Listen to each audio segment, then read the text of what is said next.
Bueno. Bien, vamos a iniciar esta última sesión del coloquio. Solicito la presencia de los ponentes que participan en esta sesión.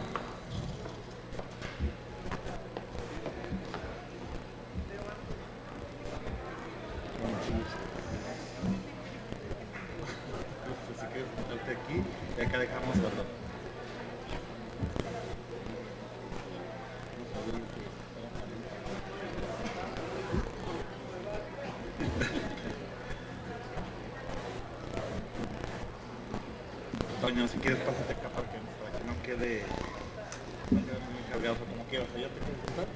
¿Está bien? Perfecto. Préstame tus datos. ¿Sí?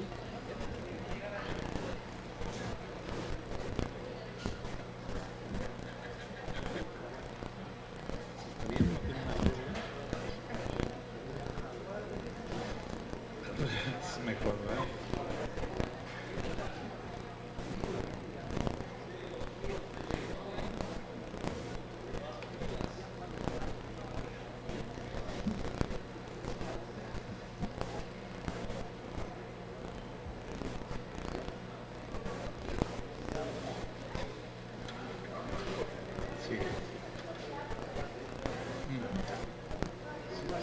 Sí, voy a ver.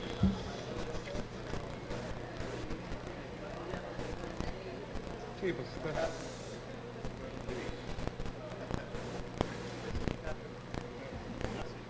Sí.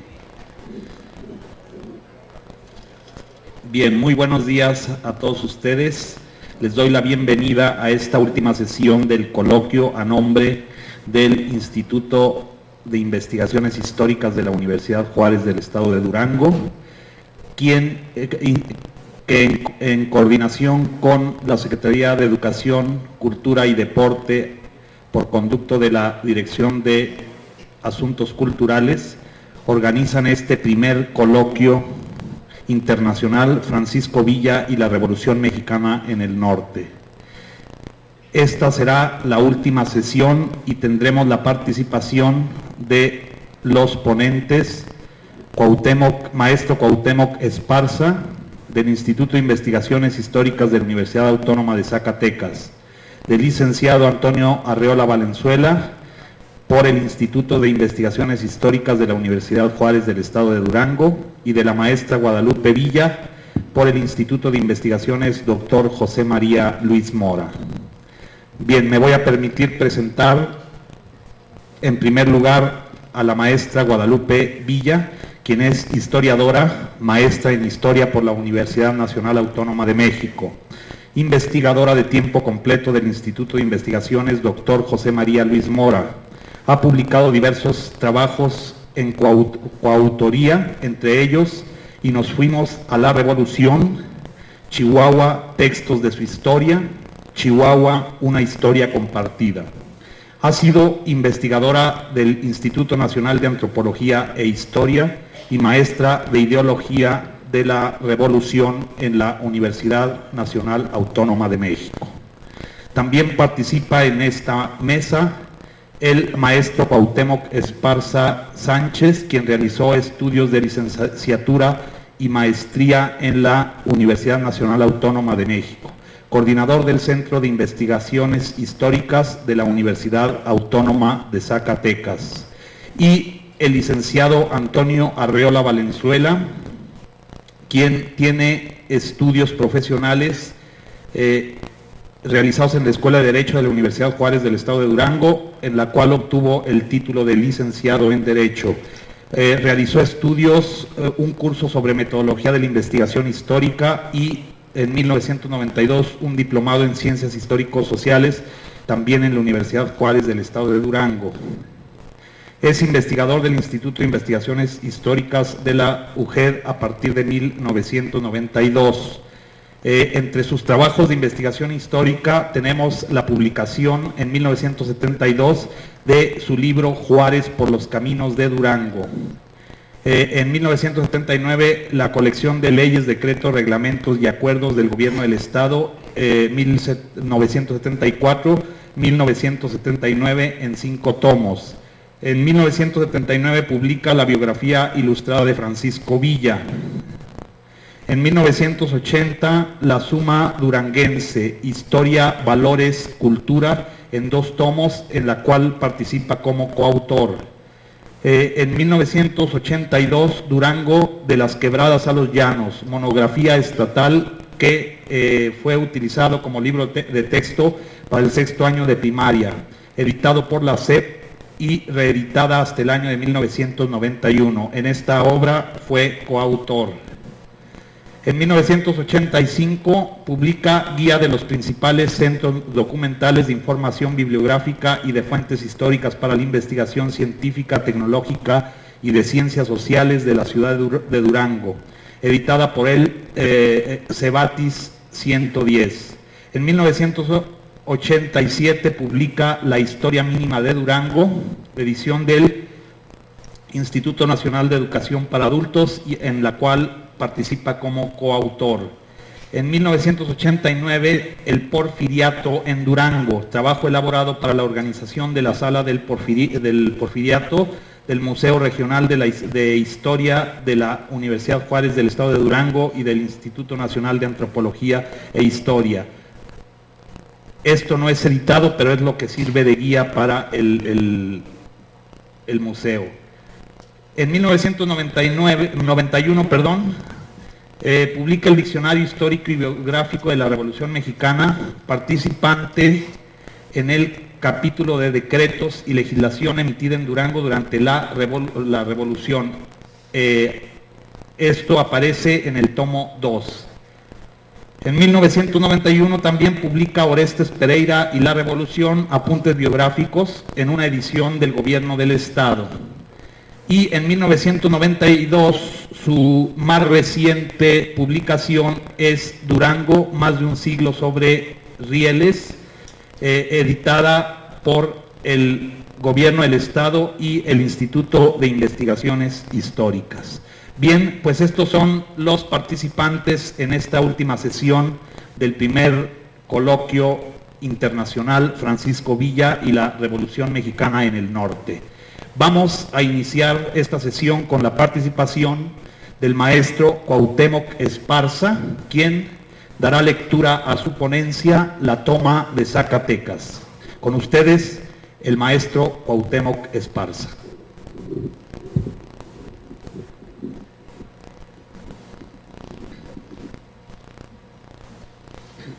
Los hombres al mando de Francisco Villa inician su ascensión a base de estupendas campañas militares. Una extraña mística, revolucionaria y patriótica, el villismo, los hace invencibles. Lo mismo se desplazan en excelentes caballos que en interminables trenes militares. A su paso ayudan a los desamparados, aterrorizan a los poderosos, atraen voluntariamente a los mexicanos de todas las edades, siembran pavor entre sus enemigos y arrancan de los hogares paternos a las bellezas norteñas. Durante el combate, antes y después del mismo, un grito gutural, brutal, terminante, que se vuelve carcajada e infunde pavor, explota con un viva Villa, hijos de la tiznada. Un viva Villa que es amistoso si se está acorde con exclamación, provocativo si se está en contra. Bajo el empuje de la División del Norte han caído bastiones formidables, tales como Ciudad Juárez, Tierra Blanca, Chihuahua, Jiménez, y la zona defensiva de la laguna que tenía como centro de operaciones a Torreón, y que a lo largo de la contienda civil se consideró el punto más importante en el norte. Pero ahora quedaba una plaza inexpugnable, Zacatecas. 12,000 huertistas, al mando del general Medina Barrón, la defendían.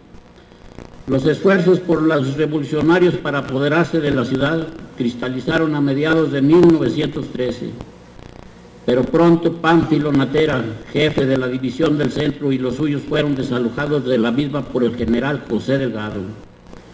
El 20 de febrero el general Luis Medina Barrón asumió el doble cargo de comandante militar y gobernador del estado zacatecano, precedido de fama como militar, y al mando de un gran contingente ayudó a crear un clima de tranquilidad y a partir de entonces la vida fue placentera en la ciudad.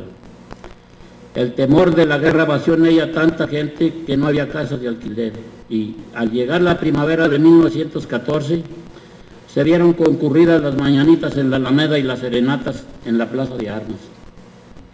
Los días se deslizaban tranquilamente, mientras las guerrillas revolucionarias que incursionaban al norte del estado eran combatidas por el coronel federal Lucio Gallardo, quien para tal fin había salido el 21 de febrero con 500 hombres.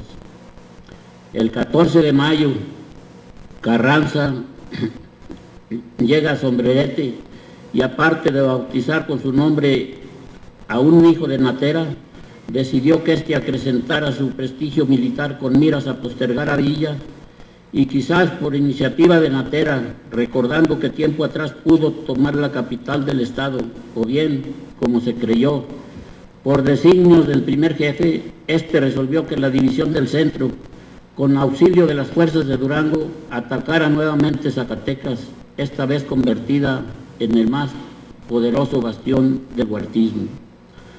A partir de entonces la situación comienza a cambiar rápidamente, ya que el 19 los rebeldes durangueños empiezan a llegar al municipio de Sombrerete.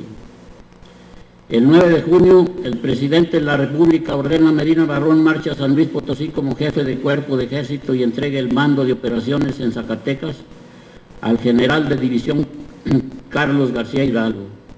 La orden queda sin efecto. Poco después Medina Barrón es ascendido a divisionario. Luego de agradecer su ascenso y recomendar a varios jefes y oficiales que también lo merecen, participa el secretario de guerra que aunque la tesorería general le dice tener 100,000 pesos para su columna, está totalmente sin fondos. En tren especial se le remite tal cantidad con la que cubre los sueldos atrasados de la tropa. Los días 10, 11, 12, 13 y 14 de junio, 5,000 hombres de Natera atacan furiosamente los cerros de La Bufa, El Grillo, El Padre y Clérigos, así como Santa Clara, cuyo puesto logran tomar. No conformes con ello, a las 9 de la mañana del día 15 los revolucionarios hacen otro intento por apoderarse de la ciudad, pero son rechazados. A pesar de ello, Natera le hacía ver a don Venustiano estar en condiciones de atacar y tomar la plaza. Pero a pesar de sus noticias llenas de fe, el primer jefe, que se encontraba en Saltillo, ordena a Francisco Villa, acampado en Torreón, que lo refuerce. Este contesta que ya procede, y al no hacerlo, Carranza le insta nuevamente a que mande 3,000 hombres y 2 baterías de artillería. Villa sugiere que debe de ir toda la división, pero Carranza le dice el día 12 que si aún no ha cumplido con lo ordenado, envía un refuerzo al mando del general José Isabel Robles. Villa informa no poder hacerlo, en vista de que dicho general está enfermo y además dice hay deslaves en la vía. El 13 agrega que no podrá ayudar a Natera antes de 5 días y que en caso de ir Robles, este no congeniará con Domingo Arrieta, uno de los hombres de Natera, pero en cambio, si desea, puede salir personalmente con toda la división y quedar al mando de Arrieta y Natera, y que si gusta, también tomará la plaza para que dichos jefes entren en ella. Carranza es terco en el cumplimiento de sus órdenes. Villa, inconforme con ellas, opta por renunciar. El primer jefe acepta, pero los generales de la División del Norte piden e insisten en que Villa siga al mando y al mismo tiempo hacen una junta en la cual determinan seguirle a pesar de las intrigas de Carranza y marchar con él para tomar Zacatecas. El resentimiento estalla. Carranza quiere, a como dé lugar, eclipsar a Villa, quien se niega a mandar refuerzos, sabedor que estos no llegarán a tiempo y sí compartirán injustificada e imperdonablemente la derrota carrancista. Temerosos de que la división del norte desaparezca y de que el triunfo de la revolución se retrase definitivamente, los villistas no se tragan el anzuelo y, desconociendo en masa a don Venustiano, apoyan a su jefe.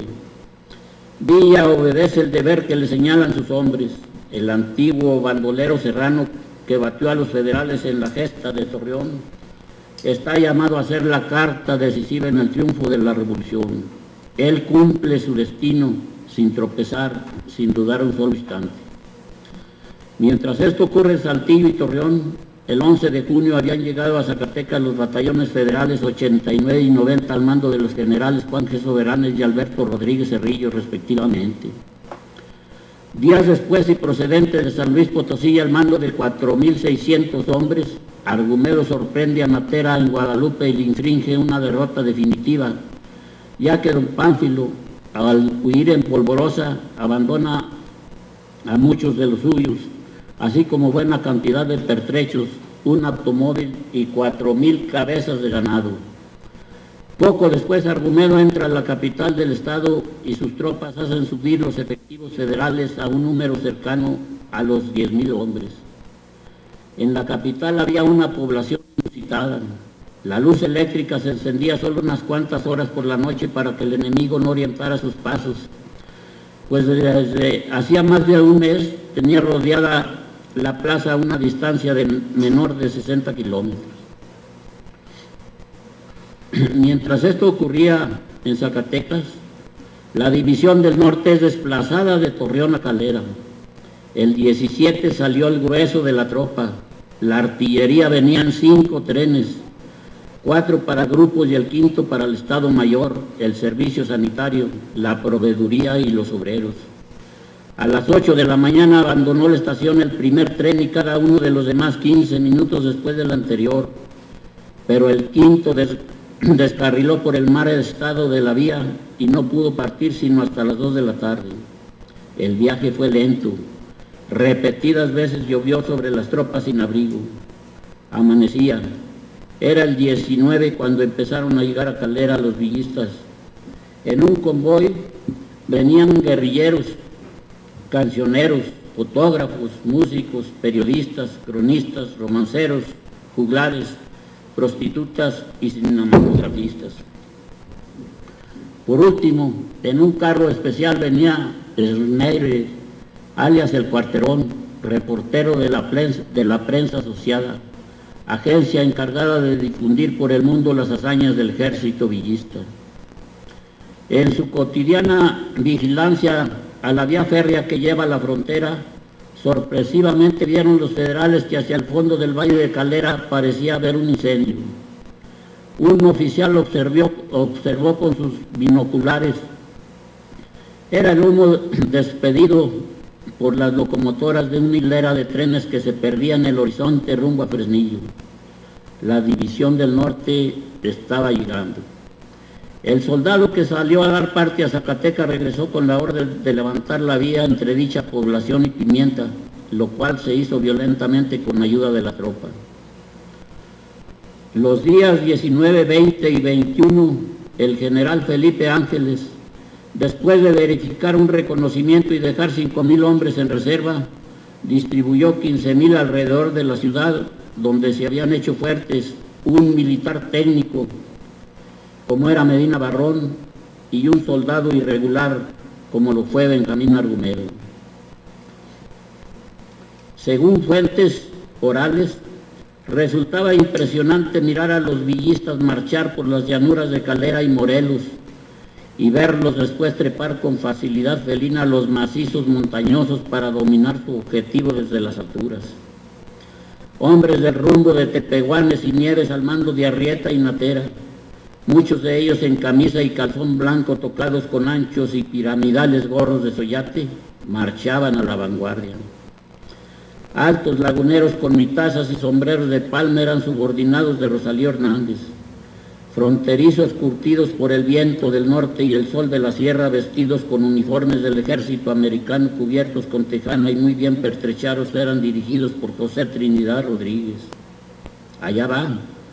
No faltaba más la gente de Manuel Chao, reclutada en los centros mineros y en las haciendas ganaderas del norte, entre los cuales dominaba el sombrero de palma ancho hecho en la sierra y el vestido de mezclilla azul, mientras bajo el mando de Rodolfo Fierro quedaban los gallones de Casas Grandes, Chihuahua y Parral, inflamados de odio contra los huertistas.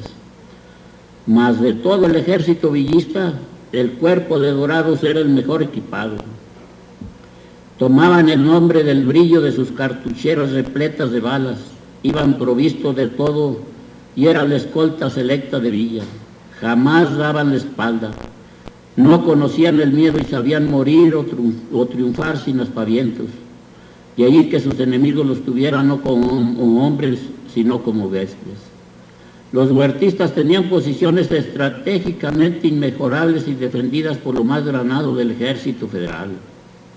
El general Guillermo Rubio Navarrete y otros artilleros habían fortificado la plaza con 13 cañones, de los cuales 8 eran de 75 milímetros y 5 de 80, incluido el llamado Niño, poderosa pieza de artillería emplazada en una plataforma de ferrocarril. Esta artillería, junto con la fusilería y las ametralladoras, cubría un radio no menor de 6 kilómetros y estaba repartida perfectamente, 3 en la Bufa, 2 en las Lomas del Refugio, 2 en el Grillo y una en cada de las siguientes posiciones: Santo Domingo, el Capulín, el Crestón Chino, la Encantada, el Cerro del Padre y la Estación. Aunque bien dotados de todo, los federales tenían quebrantada la moral y la disciplina debido a sus constantes reveses. En el sector de los cerros de la Bufa, Crestón Chino, San Martín y Cantarranas quedó al mando el coronel Manuel Altamirano. El Grillo y la Sierpe al del coronel Lucio Gallardo. El Capulín y la Encantada y Cerro del Padre al coronel José G. Soberanes. Santo Domingo, el Refugio, la Eminencia del Lete y el Cerrillo al del teniente coronel Jacobo Tardif, mientras la caballería quedó sujeta a las órdenes del coronel Ildefonso Ascona y la artillería a las del coronel Francisco Ramírez, quien durante los últimos 9 días anteriores a la batalla había recibido 6 cañones más para aumentar estos a 19 y artillar otras posiciones. Esta última parte de la artillería procedía de las fuerzas del general Antonio G. Olea, que se había trasladado de San Luis a Zacatecas en varios trenes con 1.800 hombres, lo cual hizo ascender la fuerza federal alrededor de 12.000 hombres. El faro de la Bufa, como las noches anteriores, lanza nervioso su torrente de luz sobre las jivas de los cerros, va y viene con ganas de aclarar el arcano de las sombras, se pierde de repente, reaparece pasando como relámpago sobre la serranía, escudriña cañadas, colinas, caseríos, se pasea por el espinazo de la sierpe y señala las vértebras del coloso petrificado. Al amanecer del día 20, después de un cuidadoso cálculo con su artillería, la División del Norte atacó algunas posiciones federales y el día 21 otras más, por lo que uno de sus defensores, el general Argumedo, se repliega hacia el centro de la plaza. El 22 llegó Villa y, enterado de la situación por un reconocimiento que hizo en casi todo el frente, aprobó el dispositivo adoptado por Ángeles y Urbina y dio la orden de que al día siguiente a las 10 de la mañana, acumuladas ya las reservas y las municiones, la artillería rompiera el fuego y que todas las fuerzas de la División del Norte emprendieran el ataque según sus disposiciones. El 23 amaneció nublado y húmedo, pues había llovido persistentemente durante la tarde anterior y los pedregosos caminos de Betagrande, donde quedó establecido el cuartel general de la artillería villista, así como en la mina de La Plata, donde permanecía el general Villa y su estado mayor, estaban encharcados. A las 10 de la mañana se inició el combate. La artillería de Medina Barrón, aunque en menor número, era magnífica, y las granadas de fabricación extranjera superaban a las de los atacantes hechas en la fundición de Chihuahua. En los pórticos de las iglesias ardían flamas votivas y de hinojo las soldaderas imploraban por sus Juanes. La Cruz Blanca Neutral tenía puestos establecidos en el Hospital Civil, la Escuela Normal y la calle de Tres Cruces. Mientras la infantería villista se lanzaba de lleno sobre Zacatecas, la artillería al mando de Ángeles empezó a cumplir en forma matemática el papel que Villa le había asignado y que, aunque estratégicamente era más importante, lo cierto es que a la postre resultó menos gloriosa. Su misión consistió en quebrantar a los federales posesionados de La Bufa, Loreto y La Sierpe, prosiguiendo sobre todo hacia el Grillo para hacer contacto lo más pronto posible con las infanterías y las caballerías revolucionarias que ya habían hecho capitular las alturas cercanas a los Cerros del Padre y Clérigos, en un movimiento envolvente para impedir la huida de los federales hacia Villanueva o Jerez. A las 12 horas ya los revolucionarios superan en número y capacidad de mando. A la 1 de la tarde escaseaban las municiones de los federales, quienes ese día no tuvieron aprovisionamiento de ellas. A las 2 Argumedo es derrotado en Santa Clara. Han caído el Cerro de la Sierpe, los de Cantarranas y La Cebada. Y en el Cerro del Grillo la desmoralizada tropa hambrienta y cruda, pues el día anterior se le repartió alcohol, abandona las trincheras de la primera línea y sin buscar la segunda para protegerla, huye rumbo a la estación del Central, dejando una gran área en peligro, pues el Cerro de la Sierpe, ya en poder de los revolucionarios, domina en la altura. El general Juan G. Soberanes por los defensores ha caído como los valientes y José Trinidad Rodríguez por los atacantes ha sido herido mortalmente. La prometida ayuda de Pascual Orozco, Joaquín Mas y el coronel Tello no llega. Intentar la evasión es una locura. A los federales no les queda más que un recurso: defenderse hasta morir. Al caer la tarde, los revolucionarios se acercan al pórtico del triunfo y a los 25 minutos de iniciarse el último y definitivo ataque son conquistados los cerros de Bolsas, Clérigos y La Bufa, donde se había concentrado el enemigo, y más de 6,000 pelones se retiran en despavorida desbandada hacia Guadalupe, procurando abrirse paso a toda costa. Por otra parte, los federales, que ya tenían el diabólico plan de volar la ciudad, solo pudieron destruir el edificio de la aduana o Palacio Federal que ocupaba la jefatura de armas, ya que los villistas los obligaron a huir antes de hacer explotar sus minas. Es el fin.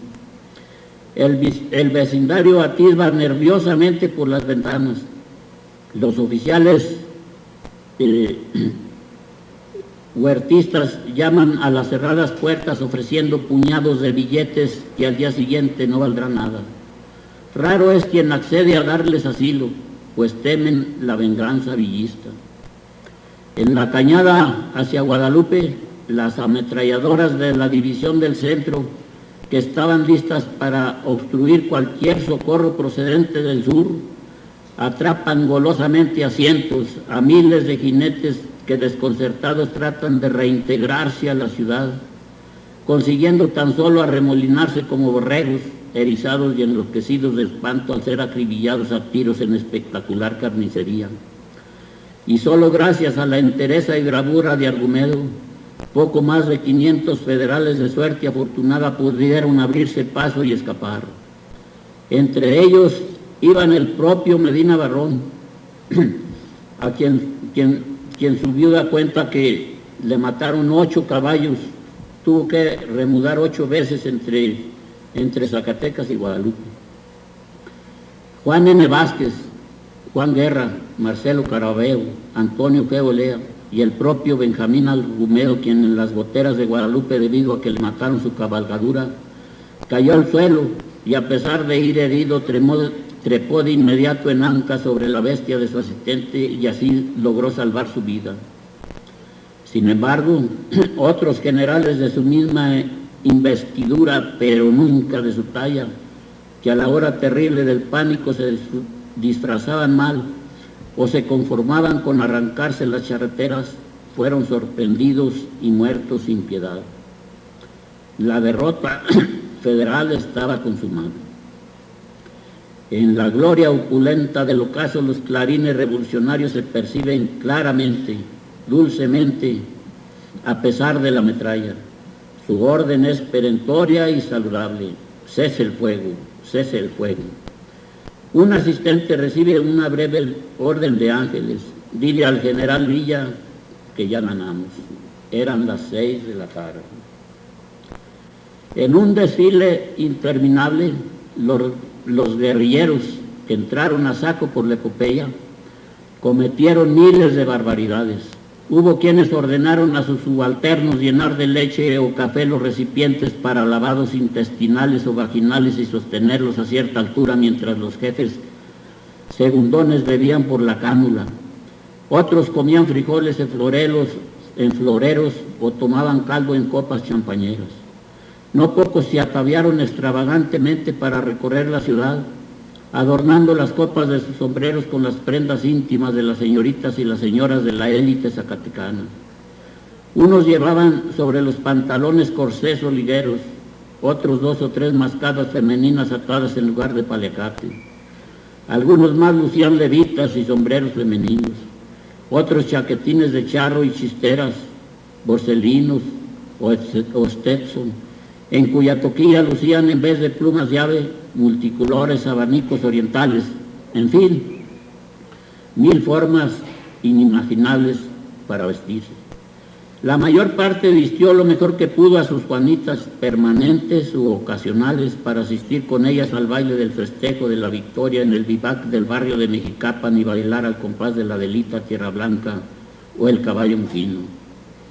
Y embriagados por el triunfo, contraviniendo las órdenes estrictas de Villa y en busca de presa, como integrantes de una nueva horda de oro recorrieron las calles llamando a golpe de culata a las cerradas puertas, disparando contra las vidrieras, violando hogares donde sordos a toda súplica no respetaron a matronas en estado, a damas encopetadas ni mucho menos a sirvientas, y saqueando despiadadamente comercios y oficinas, así como vaciando las cajas de caudales donde los ricachones avaros e insaciables guardaban sus tesoros. Algunos ancianos enfermos y desamparados protestaron. Por respuesta, fueron despojados hasta de sus ropas interiores. Y ebrios de sangre y venganza, aquellos bárbaros apresuraron su muerte. Al día siguiente la orden de Villa fue terminante. Los bandidos pagarían con su vida. Hubo 60 ejecuciones por sacriego. Fue oscura la noche de la victoria. La tenue luz de las estrellas cintilantes evitaba apenas tropezar con los muertos. En el portal de Independencia, no encontrando alojamiento, los villistas durmieron a pierna suelta mezclados con los cadáveres, y era tal la cantidad de estos que obstruían el paso del camino a Guadalupe, donde juntamente con las bestias, quepís, cartucheras y chaquetines, había prendas femeninas, carromatos y armas de todos estilos y calibres. Todo esto marcaba la huella siniestra, la hecatombe de una retirada imposible. Esto.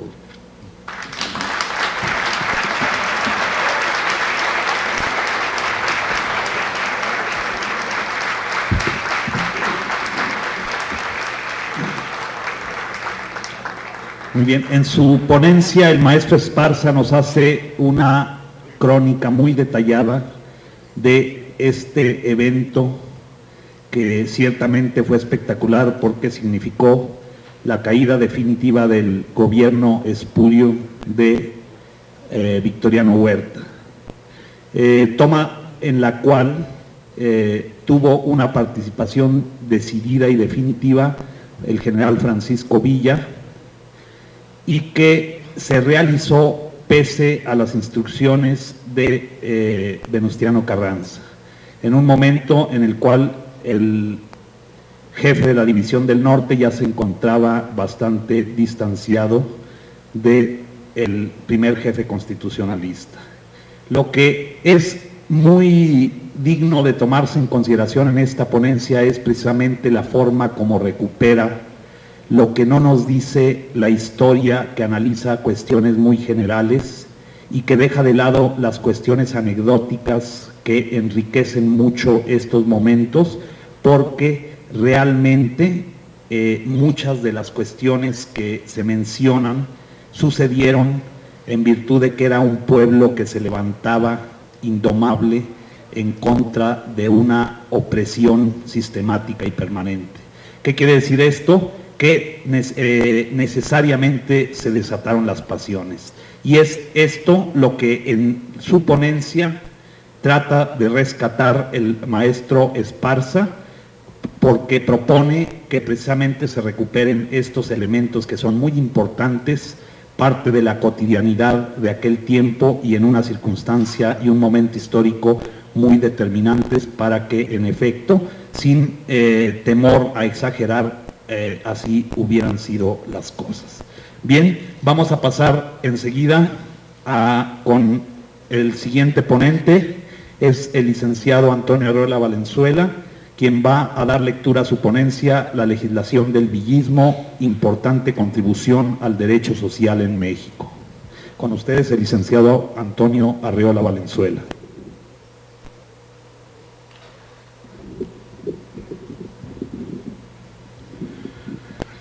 La historia del villismo, desde luego, la legislación del villismo no es una legislación vigente, pero sin embargo tiene un valor histórico inestimable que nos permite comprender las raíces del problema agrario en el norte de México y en México.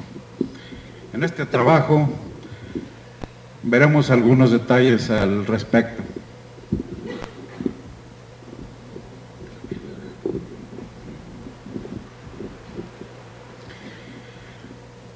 El problema agrario estaba presente en todo México, aunque algunas variantes en el norte con respecto al centro y el sur.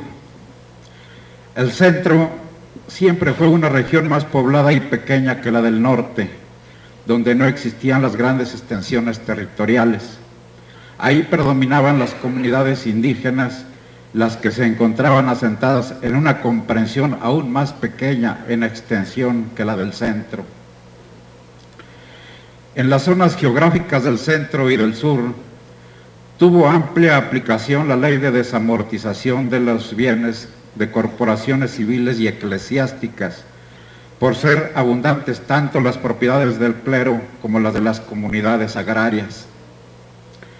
En cambio, en el norte, por las grandes extensiones territoriales, había mayor existencia de baldíos y terrenos nacionales, por lo que en la región fue más intensa la aplicación de las leyes de colonización, sin que ambas leyes dejaran de tener aplicación en todo el territorio nacional. Una necesidad que plantearon los liberales antes y después de la República restaurada fue la de colonizar algunas regiones de México, sobre todo en los estados del norte, donde existían grandes extensiones de terrenos nacionales y baldíos escasamente poblados, y donde se requería la presencia de colonos que contribuyeran a la producción y al progreso de la nación. A esto se debe que desde la primer presidencia de Juárez, y luego con Sebastián Lerdo de Tejada y con Manuel González, se expidieron una serie de leyes y reglamentos sobre colonización. El Porfiriato expidió la ley de colonización de 1883 con las mejores intenciones de regularizar la propiedad agraria y promover una amplia y moderna política de colonización, a la que dio bastante importancia. Estos objetivos no se lograron.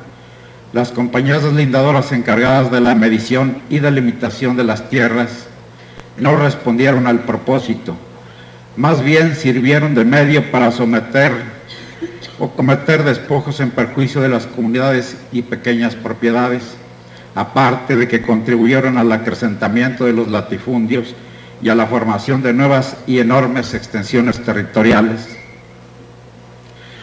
La gran concentración de la tierra benefició a un pequeño grupo de familias acaudaladas, pero perjudicó enormemente a la inmensa mayoría de peones y proletarios urbanos, que llegaron a tener cancelado todo derecho de poder llegar a tener y disfrutar de un pedazo de tierra, así como a vivir en un medio decoroso.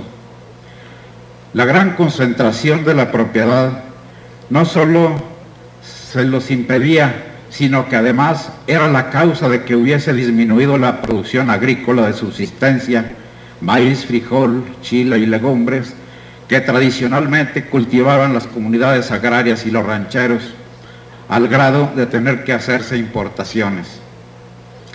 Durante el Porfiriato, con el apoyo de los capitales extranjeros, el país logró un desarrollo económico sin precedente, el más elevado de su historia. Alcanzó el 5% de crecimiento anual, cuando Estados Unidos reportaba el 2%.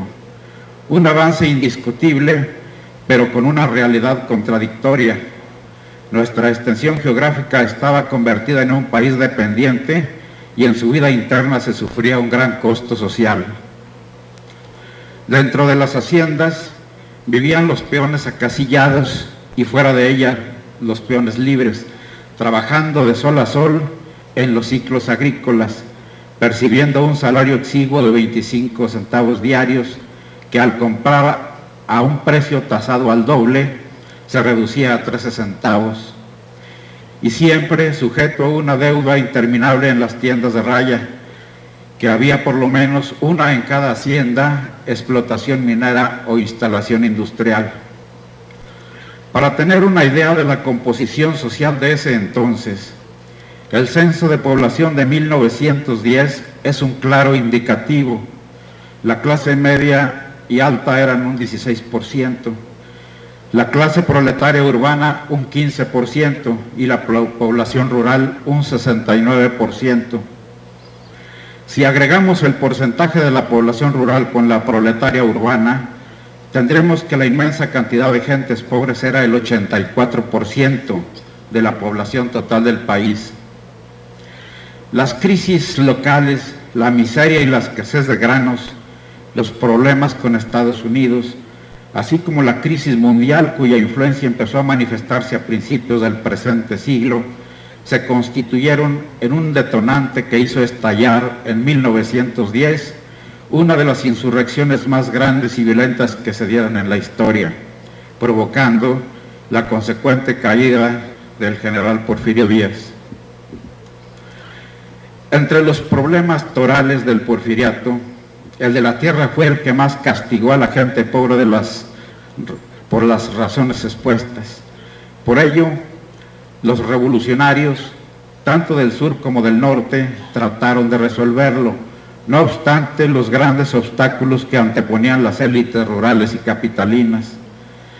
Esta contradicción de dos intereses opuestos se aprecia claramente a través de una serie de proclamas, manifiestos, acuerdos, leyes y reglamentos que ambas partes emitieron a través del proceso armado.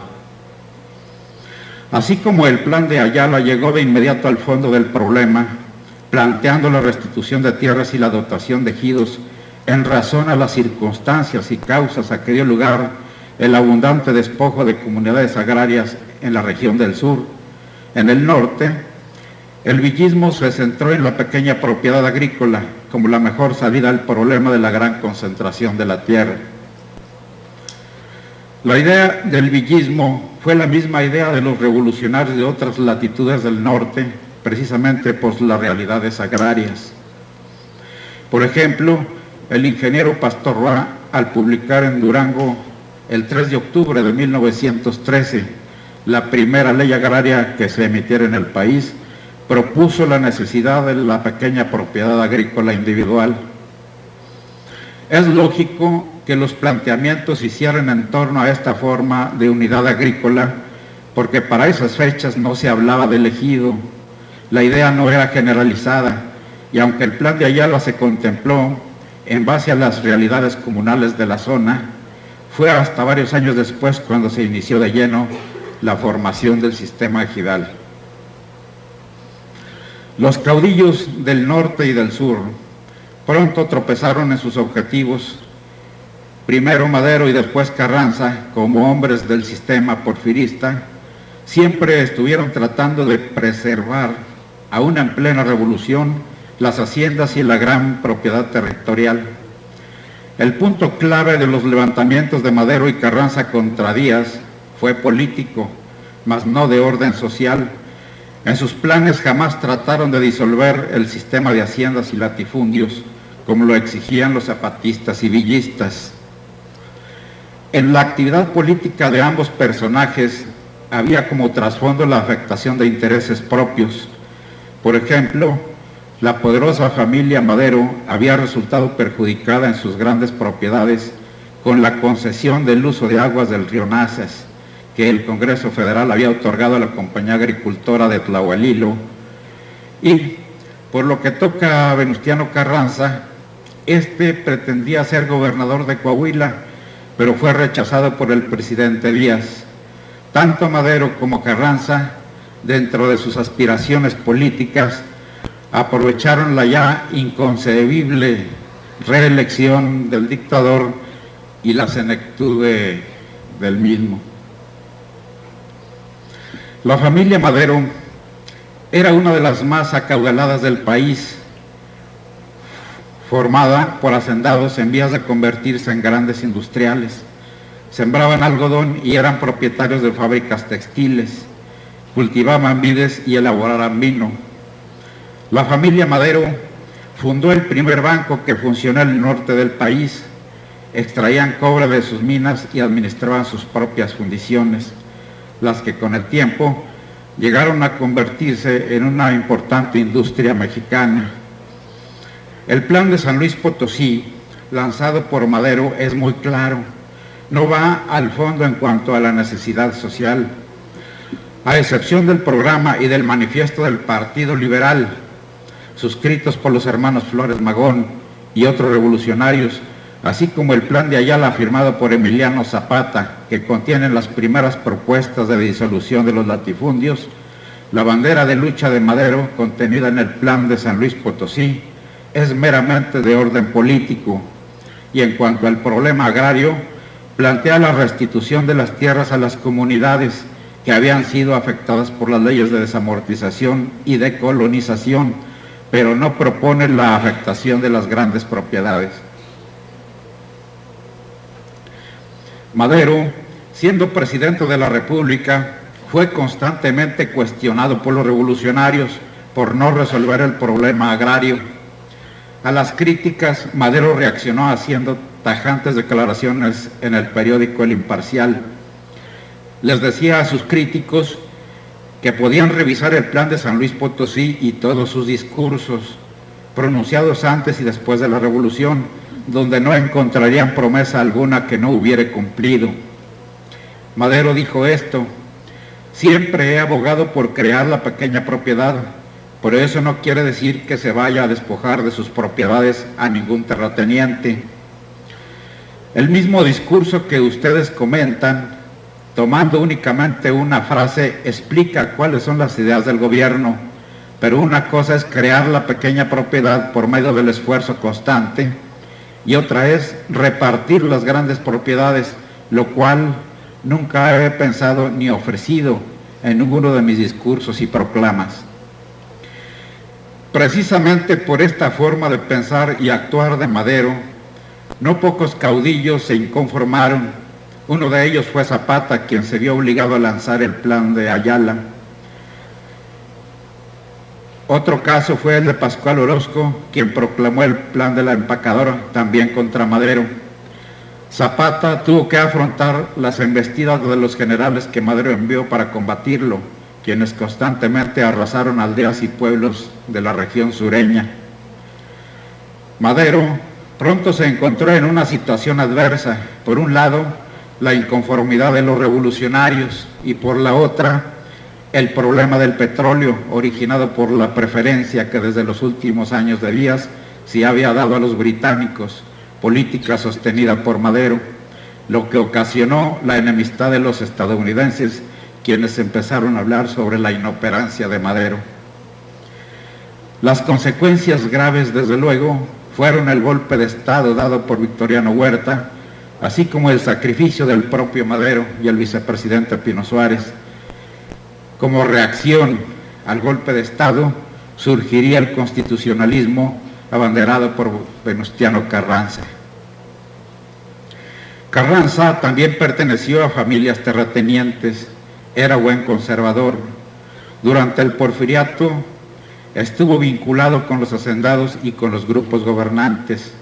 Siempre participó políticamente a la sombra de Bernardo Reyes, encumbrado político porfirista. En 3 periodos consecutivos ocupó un escaño en el Senado de la República, al que en forma satírica le decían el corral de los caballos domados.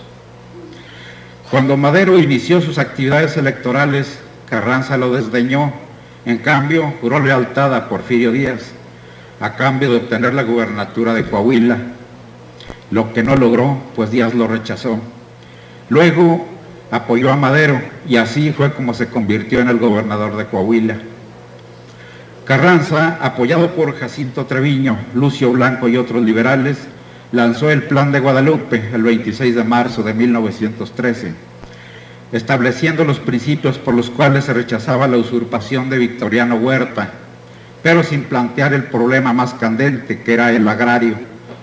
El plan fue respaldado por gobernadores y revolucionarios, entre ellos el general Francisco Villa, hombre leal al malogrado Madero. Durante el proceso violento, habría de producirse un fuerte enfrentamiento entre el villismo y Carranza, precisamente por la diferencia en los objetivos por los que luchaban.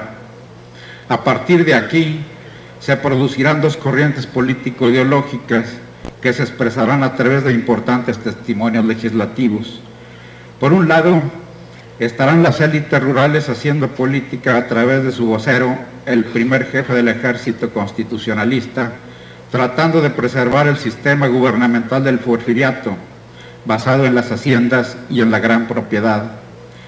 Por el otro, estarán en pie de lucha los principales caudillos, Villa y Zapata, tratando de disolver la gran propiedad y sentar bases para el nuevo gobierno. El 12 de diciembre de 1913, a 4 días de asumir el cargo de gobernador del estado de Chihuahua, Francisco Villa, en base a las avanzadas de la revolución y del poderoso instrumento del Estado, de un golpe decretó la confiscación de los bienes a los latifundistas y creó el Banco de Estado. En el decreto cita como principales latifundistas a Luis Terrazas, hermanos Krill, hermanos Falomir, José María Sánchez, hermanos Quilty, hermanos Luján y a José Francisco Molinar, además de disponer que al término de la revolución se expediría una ley reglamentaria que determinara la equitativa distribución de las tierras, dando preferencia a las viudas y huérfanos de los soldados muertos en la revolución. También incluye la restitución de los bienes de los legítimos dueños despojados por las compañías deslindadoras. Con esta medida, el villismo dio un primer revés al latifundismo como jamás se había dado en la historia de México. El mismo día se emitió otro decreto que fue complementario del decreto de confiscación de bienes, mediante el cual creó el Banco de Estado como institución bancaria de emisión de billetes, respaldado con un capital de 10 millones de pesos en oro, plata y cobre, para que la garantía fuese de 1 peso en metal por cada peso de papel.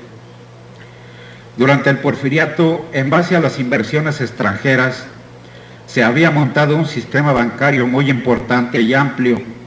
En todo México había 52 bancos, 20 en el Distrito Federal y 32 en las principales ciudades del país. A través de estos bancos se dio el flujo de inversiones que se destinaron a la construcción de infraestructura ferroviaria, agricultura comercial, industria, minería, petróleo, etc. Pero como lo expresaba el ingeniero Pastor Roa, jamás se estableció un banco refaccionario para el agricultor pobre, una sociedad cooperativa de pequeños propietarios o una caja de ahorros para el campesino. El villismo sentará el precedente al establecerse en el Banco de Estado de Chihuahua una línea de crédito refaccionario para los labradores pobres. De esta medida se deduce que no solo se pensaba en el fraccionamiento y distribución de las tierras, sino en el importante complemento crédito refaccionario. Francisco Villa duró poco tiempo como gobernador, la revolución requirió de sus servicios en otras latitudes, dentro y fuera del estado de Chihuahua. En el corto mandato que tuvo, expidió un promedio de 2 decretos por día, tratando a través de las disposiciones legales de ordenar diversos aspectos de la vida económica, política y social, y hasta cuestiones propias del ejército. Dictó amnistías, medidas de carácter social como el abaratamiento de la carne, emisión de monedas, nombramientos de funcionarios, administración de justicia, presupuestos de egresos, etc.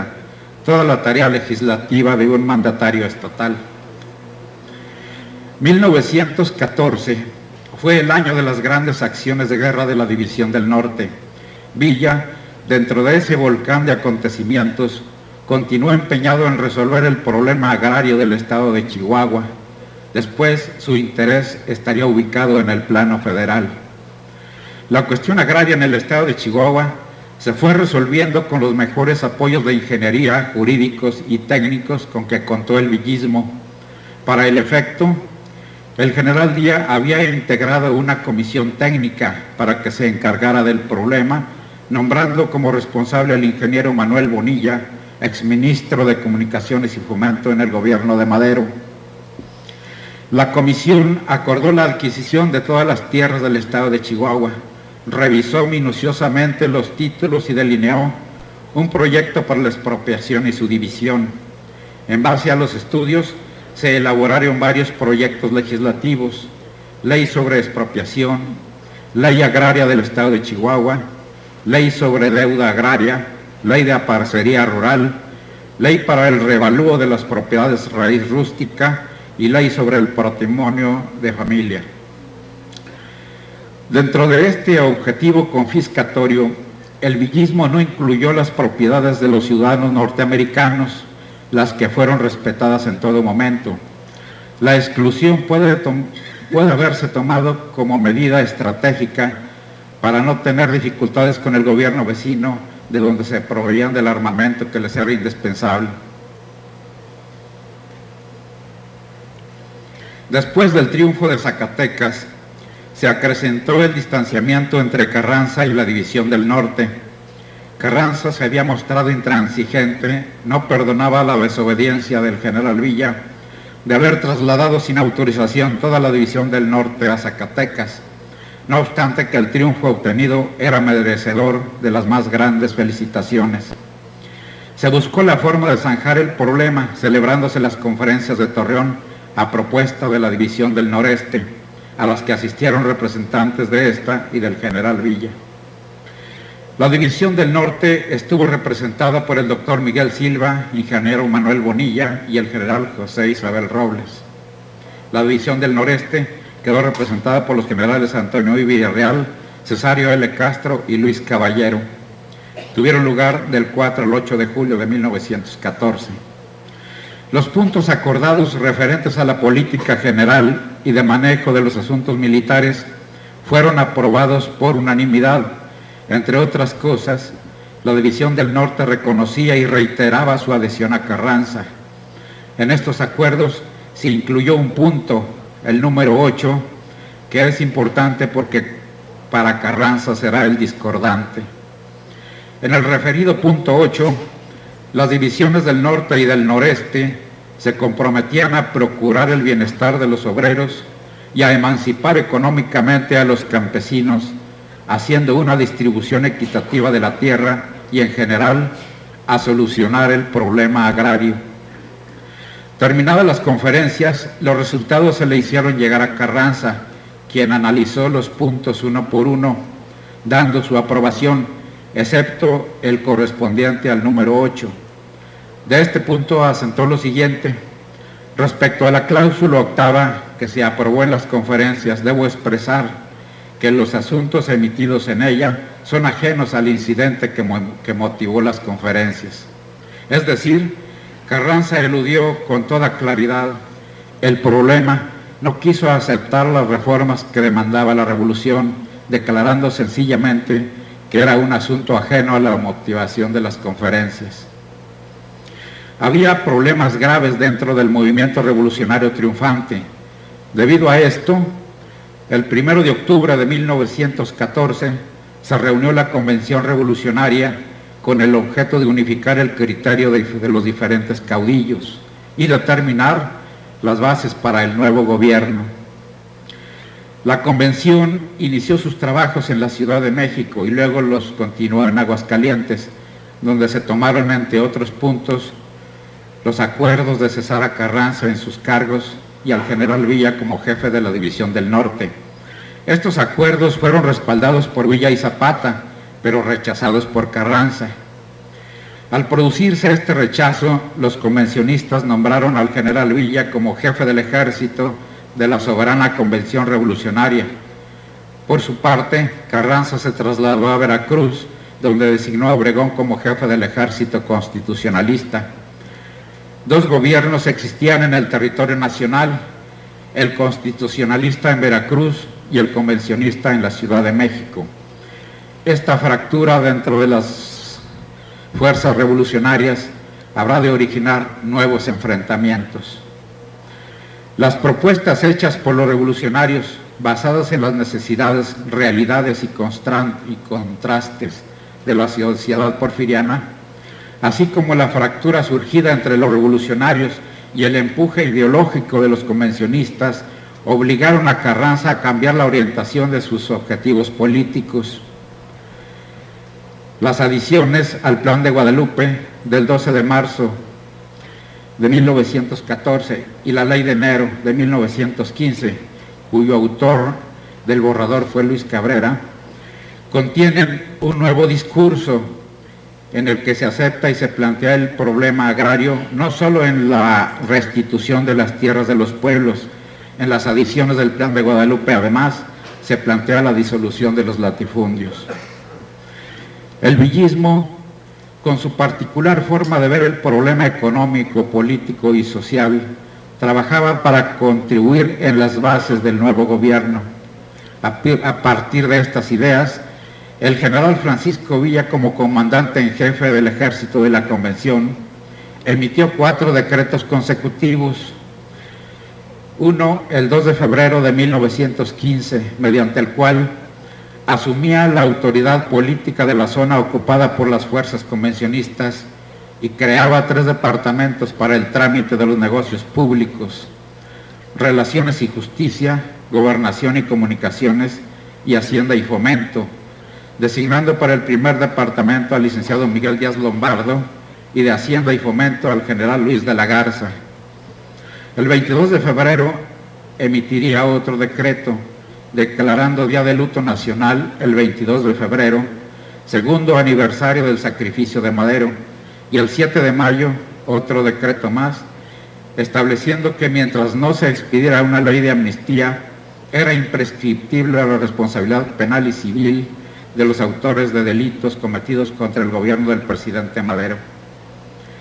El 24 de mayo de 1915, mientras se ensangrentaban de nueva cuenta los campos del Bajío, el general Francisco Villa, en su carácter de jefe de operaciones de las Fuerzas Armadas de la Convención, expedía en la ciudad de León, Guanajuato, la Ley General Agraria, que sería el último y el más importante documento que en esta materia elaborara el villismo.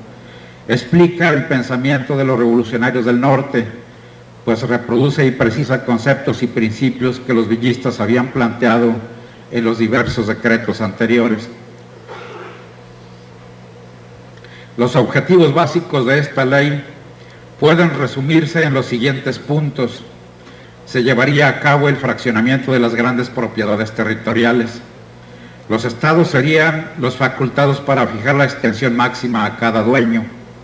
La distribución no sería gratuita, sino a título oneroso. En términos generales, establecía el régimen de pequeña propiedad individual. De aquí que el sistema agrario actual se basa en la pequeña propiedad y el ejido, o sea, la pequeña propiedad propuesta por los revolucionarios del norte y el ejido propuesto por los revolucionarios del sur. Entre abril y julio de 1915, los convencionistas perdieron en las batallas del Bajío, donde la División del Norte fue materialmente aniquilada, y el general Villa desplazado hacia sus antiguos dominios del norte. En noviembre de 1916 se iniciaron los trabajos del Congreso Constituyente de Querétaro en el proyecto de reformas a la Constitución Política de 1857. La propuesta de Carranza sobre el problema agrario es muy limitada, establece la restitución y la dotación de nuevos ejidos, pero no plantea la necesidad de la afectación de las grandes propiedades, como lo había proclamado en las adiciones al Plan de Guadalupe. La redacción del artículo 27 que conocemos fue obra y razón de los diputados revolucionarios. Meses antes, en abril de 1916, a un año de las derrotas del Bajío, la Convención, que siempre estuvo bajo el influjo de los zapatistas y villistas, en sus últimos alientos emitió desde Jojutla, Morelos, el programa de reformas políticos sociales de la Revolución, cuyo proyecto había sido aprobado en Cuernavaca el 18 de febrero de 1915. Este programa fue uno de los más completos y avanzados en materia de reivindicaciones sociales, y por primera vez en la historia de México se planteó el parlamentarismo. El programa de reformas políticos sociales de la Revolución, aprobado por la soberana Convención Revolucionaria, y la ley agraria del villismo, fueron documentos muy meritorios, avanzados y basados en las realidades concretas del país y en lo que se sintetizaron las necesidades económicos sociales más apremiantes. Dos antecedentes que necesariamente tuvieron que contribuir a hacer exigencia en los trabajos legislativos de los diputados revolucionarios en el Congreso Constituyente. Expuesto lo anterior, concluimos que la lucha por la tierra llevada a cabo por los revolucionarios norteños y particularmente por el villismo indica que el problema agrario en esta parte de la República era totalmente distinto al del sur, donde el principal objetivo era la restitución y dotación de tierras comunales a los pueblos para la agricultura de autoconsumo, en base a la concepción comunal del antiguo Calpulli, a la gran cantidad de comunidades y a la estrechez del área geográfica. En cambio, en el norte, a partir de San Luis Potosí, Jalisco y Zacatecas, el problema radicaba en la reducción de los grandes latifundios a pequeñas propiedades o ranchos. La idea de los revolucionarios norteños era la de una mayor producción con tendencias a la agricultura comercial. Segunda, que la lucha llevada a cabo por todos los revolucionarios de México, considerando las diferentes concepciones y características del norte con respecto al centro y al sur del país, dio lugar a una justa distribución de la propiedad raíz, conformándose posteriormente los sistemas ejidal y de la pequeña propiedad y respetándose la presencia histórica de las comunidades agrarias. Tercera, que la creación del Banco de Estado de Chihuahua, con una línea de crédito a favor del agricultor pobre, sentó el precedente para el establecimiento posterior de la banca oficial destinada a los campesinos, ejidatarios y pequeños propietarios.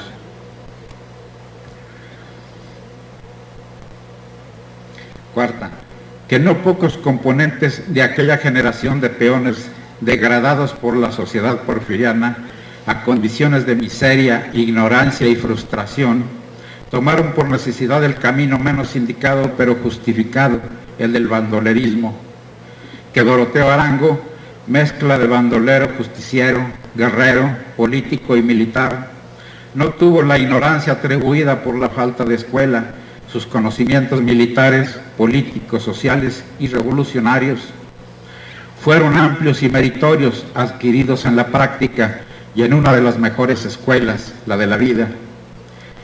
Sexta, que la legislación emitida por el villismo nos demuestra que fue realizada no por un grupo de bandoleros, sino por un equipo de hombres de trabajo con una clara conciencia y visión del problema de la realidad agraria norteña de la época, además de que este acervo legislativo de valor histórico se constituye en una fuente de estudio que permite ahondar en las raíces del artículo 27 constitucional, como síntesis de las proclamas, manifiestos y luchas enarboladas por los revolucionarios para alcanzar una justa distribución de la riqueza inmobiliaria nacional. Muchas gracias.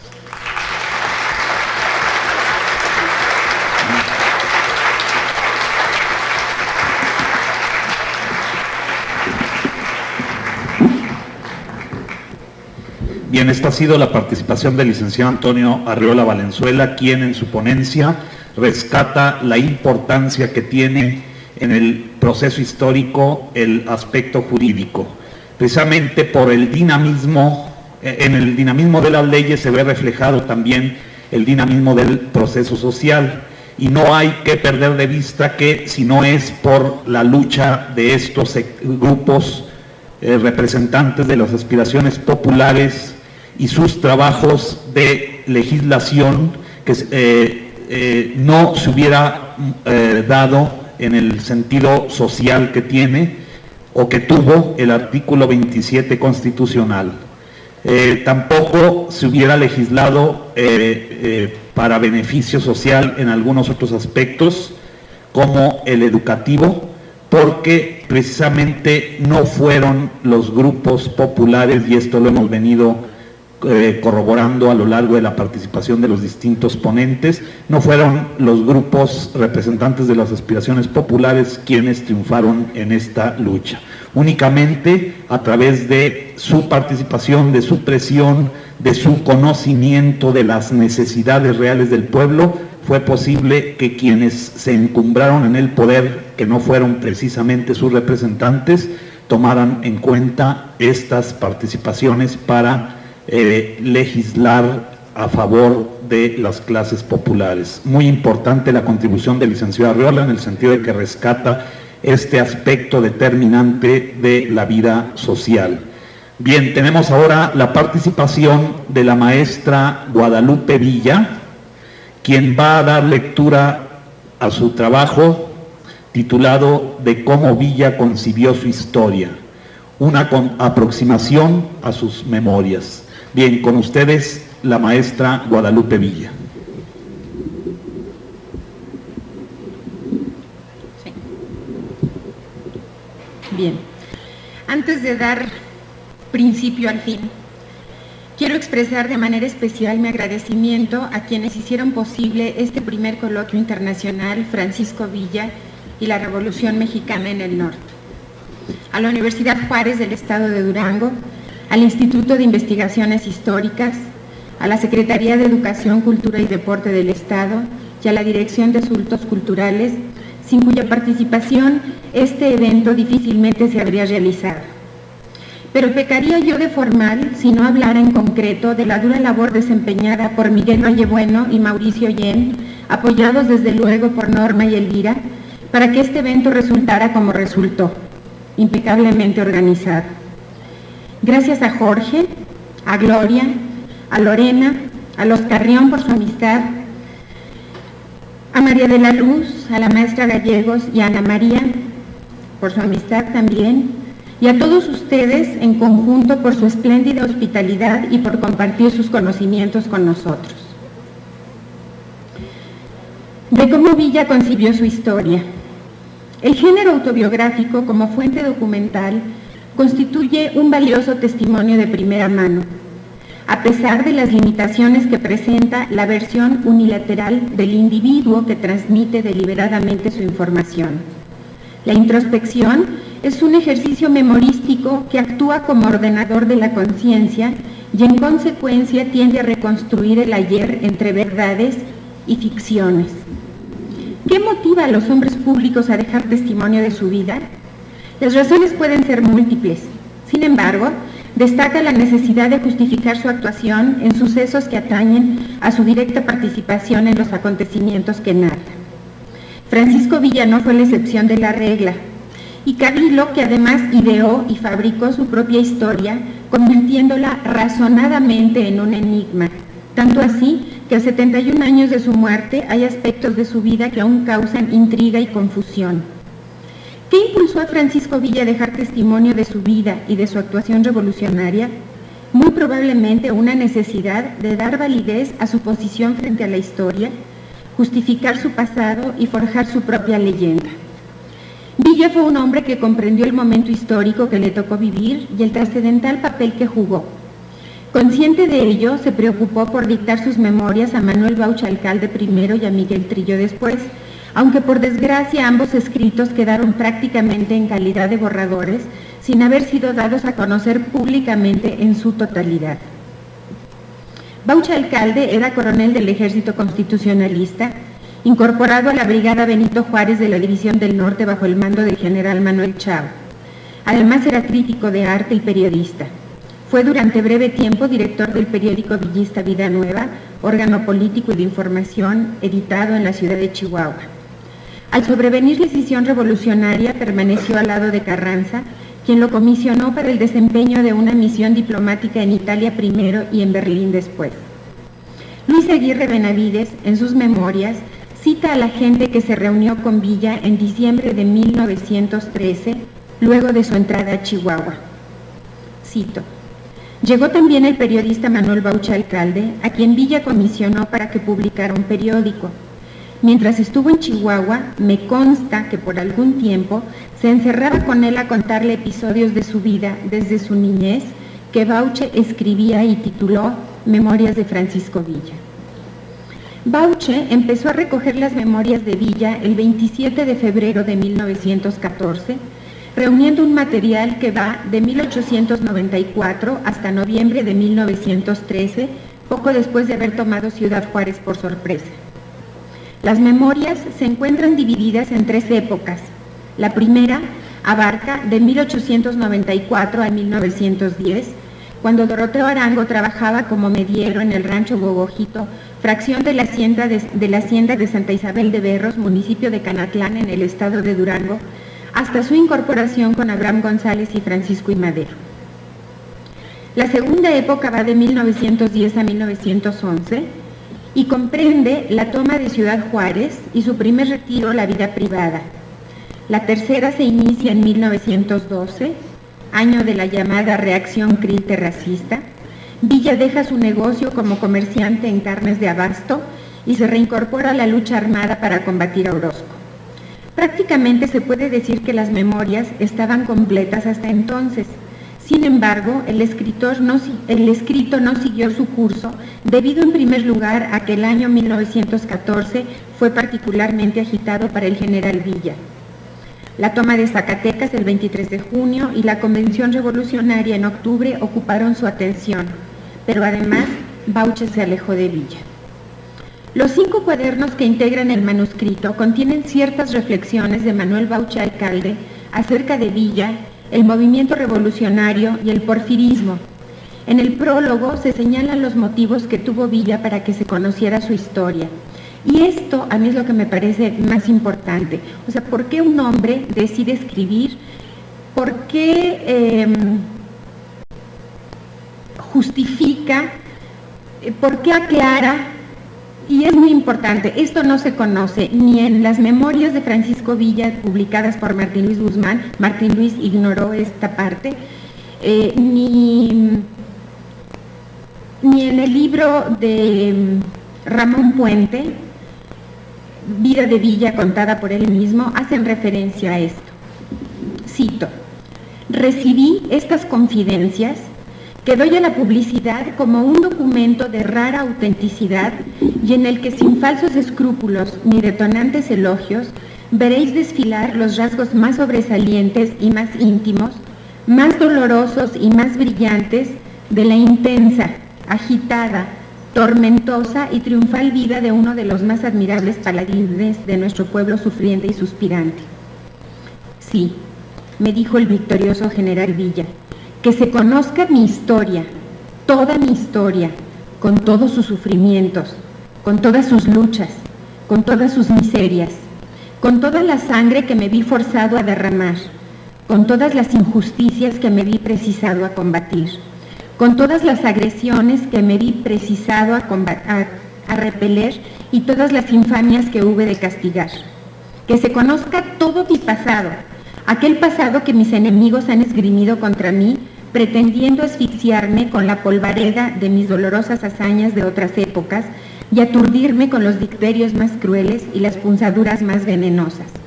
No pretendo justificarme ni defenderme, pero que se me conozca tal y como fui, para que se me aprecie tal y como soy.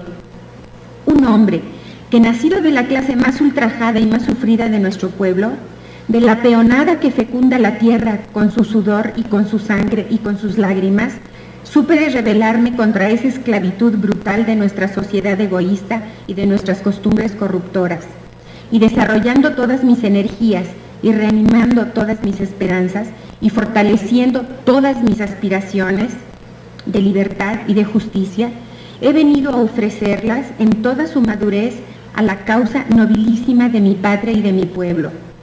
Que todos ellos, amigos y enemigos, conozcan al Francisco Villa de verdad, al de carne y hueso, al de nervios y sangre y corazón y pensamiento, que ni es el hombre fiera que pintan los enemigos del pueblo, atribuyéndome una insaciable sed de sangre, de pillaje y de exterminio, y acaudillando unas hordas desenfrenadas de brigantes, ni es tampoco el superhombre que quisieran encontrar en esta época de seres normales, de hombres como todos los que, encariñados con el forjamiento de ídolos populares, no ven que ante las aras de esos falsos ídolos se sacrifica esterilmente la sangre de los pueblos. Ni hombre fiera, ni superhombre, hombre nada más. Hombre sencillo, rudo, que aprendió a leer muy tarde, que vivió la vida agreste de las montañas, pero en cuyo corazón, que sufrió todas las amarguras y palpitó con todas sus altiveces, hay un caudal inagotable de amor para mi patria y para mi pueblo.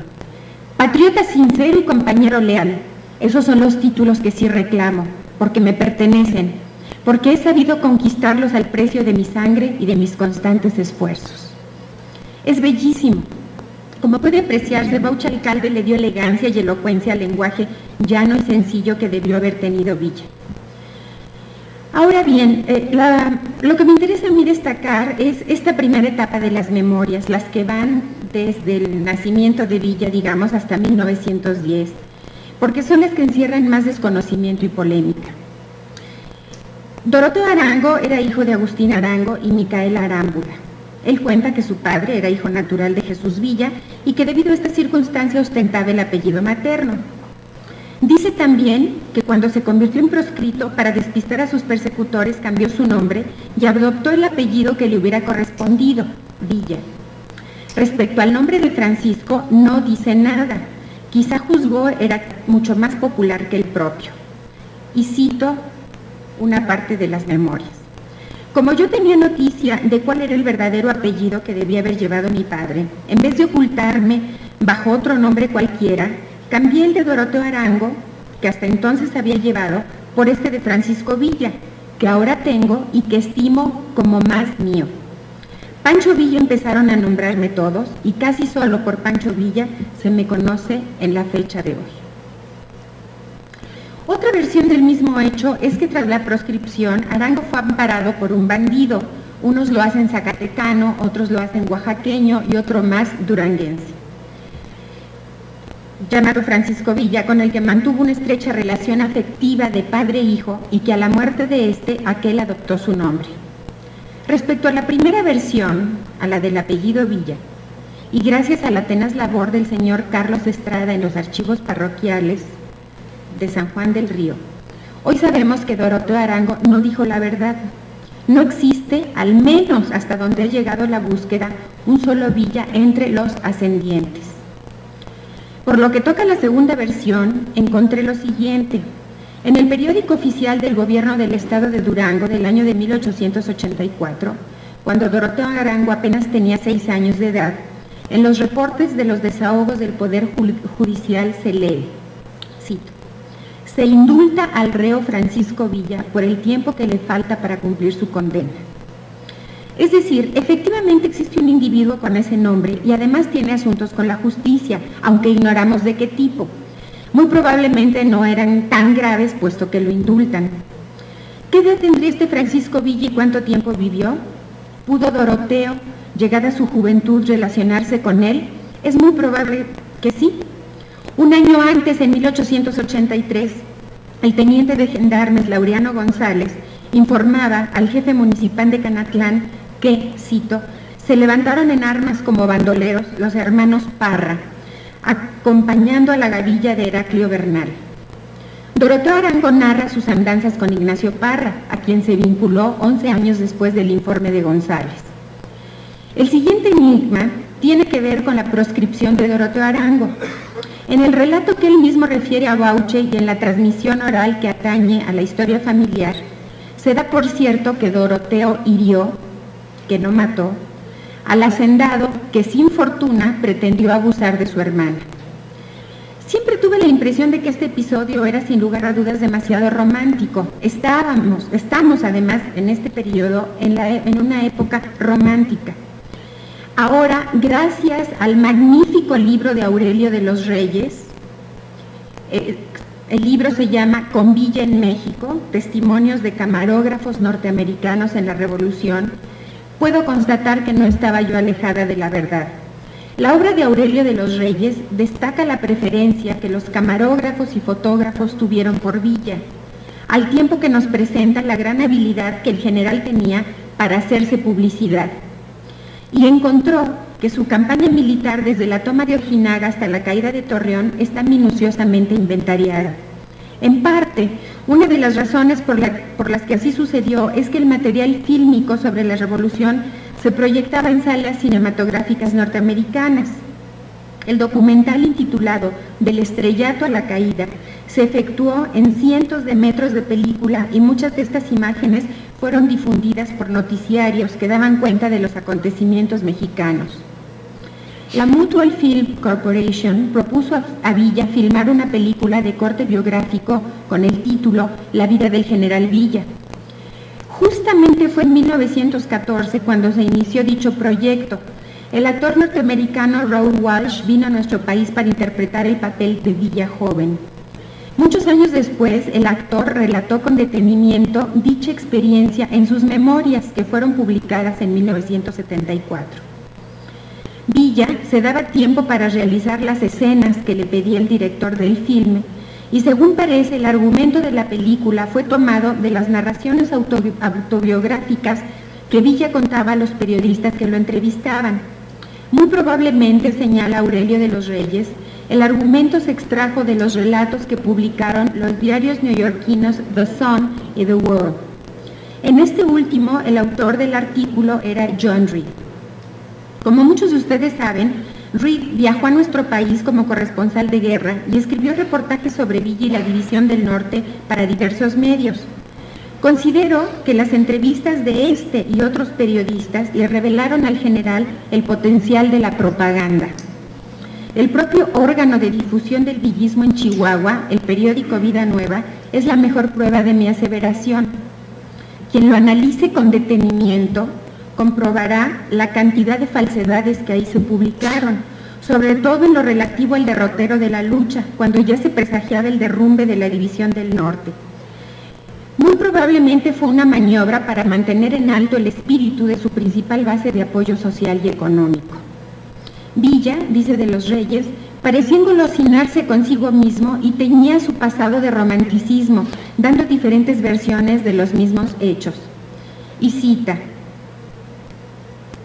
uno de los artículos que se publicaron en The World. Durante los largos años de su vida fuera de la ley, había surgido, esto es lo que escribió George Reed, había surgido una leyenda totalmente heroica, mitad mítica, que envolvía su nombre.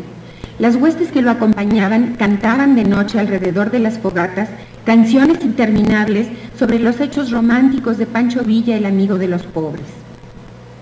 Se dice, este extracto está tomado del otro diario, de The Sun. Se dice que un oficial federal violó a una de sus hermanas cuando ésta apenas era una adolescente. Otra leyenda la hace víctima de un hacendado. Villa, de 16 años, herido en su honor familiar, tomó represalias y mató al culpable. Más tarde llegaron unos gendarmes para apresarlo, pero en lugar de entregarse, montó a caballo y huyó a las montañas. Otra versión lo hacía peón de una hacienda, otra mediero, esta ranchero, aquella jornalero. Su cabeza adquirió un precio y la revolución maderista lo reivindicó, Fue apresado por Huerta, acusado de insubordinación durante la campaña contra el orozquismo en marzo de 1912.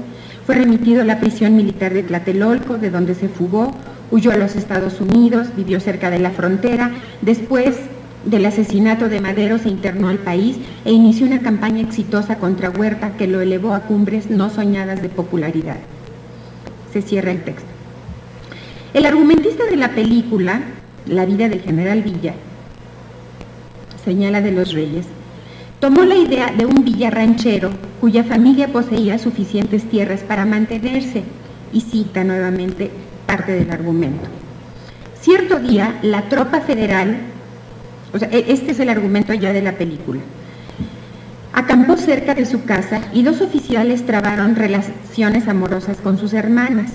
Una de ellas, la menor, no cedió a las pretensiones de su enamorado, quien, ayudado por su compañero, la secuestró y la violó, a consecuencia de lo cual la víctima murió. Villa juró vengarla y no descansó hasta dar muerte al verdugo, convirtiéndose en fugitivo de esta manera. Su venganza incluía la muerte del cómplice y la revolución le brindó la oportunidad deseada.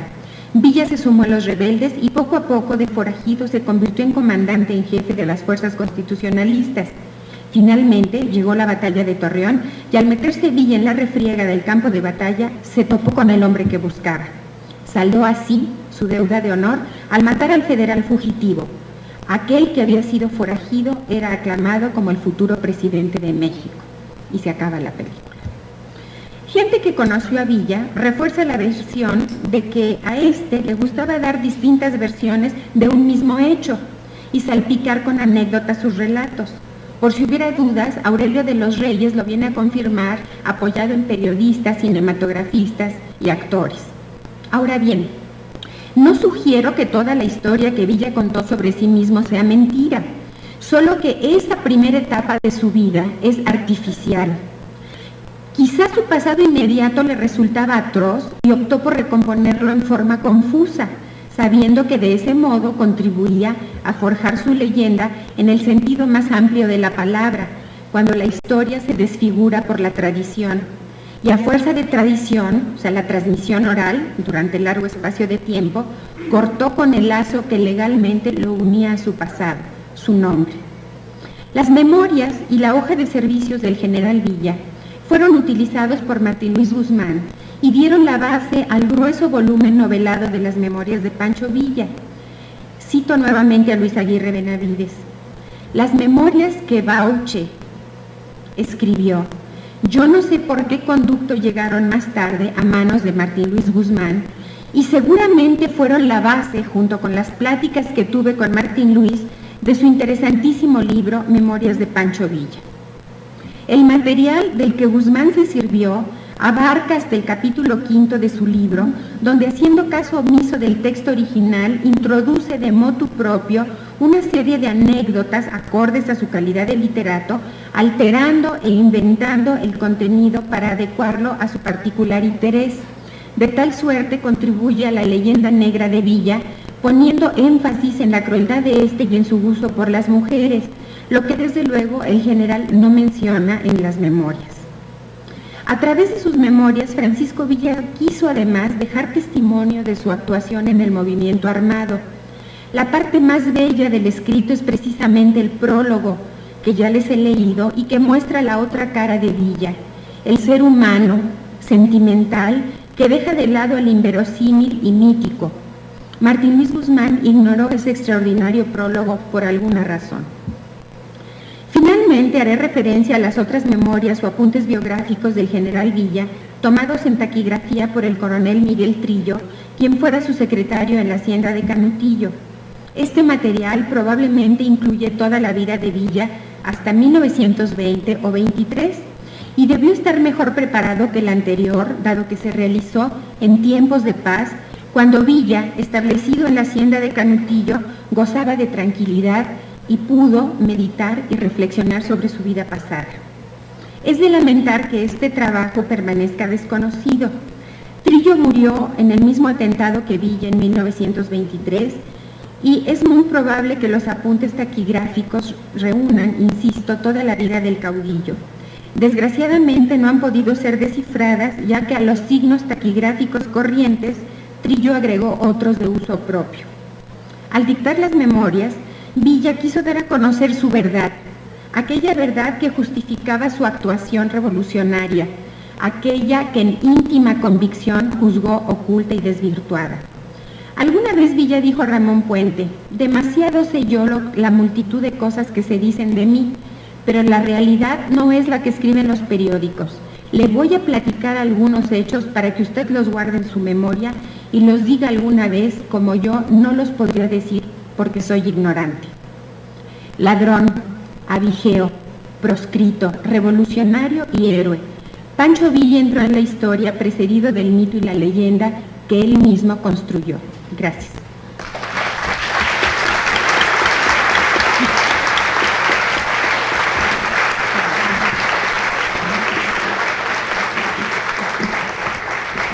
Bien, como pudimos apreciar en la ponencia de Guadalupe Villa, es el caso del general Francisco Villa, desde el punto de vista histórico, bastante complejo. Como todo protagonista de un hecho histórico importante, pues su imagen ha sido mitificada a través del tiempo, ¿sí? Y esto hace que sea una ardua labor la de los historiadores para recuperar en su real sentido la imagen de un personaje que por una parte fue mitificada y por otra parte fue ocultada, fue sojuzgada, ¿sí? Por intereses opuestos a el pueblo que quiere recuperar su razón de ser, su sentido histórico, y entonces es realmente una labor titánica la de los historiadores que tratan de develar la imagen real de un hombre de carne y hueso que representó los intereses de su pueblo, intereses que fueron traicionados. Bien, vamos a iniciar la etapa de debate y comentarios y vamos a establecer una participación para todos ustedes de 2 minutos, suplicándoles que traten de ceñirse a esto porque tenemos el tiempo ya bastante limitado. Tienen ustedes la palabra, 2 minutos para hacer pregunta como extensión máxima o para hacer algún comentario con relación a los trabajos expuestos por los ponentes.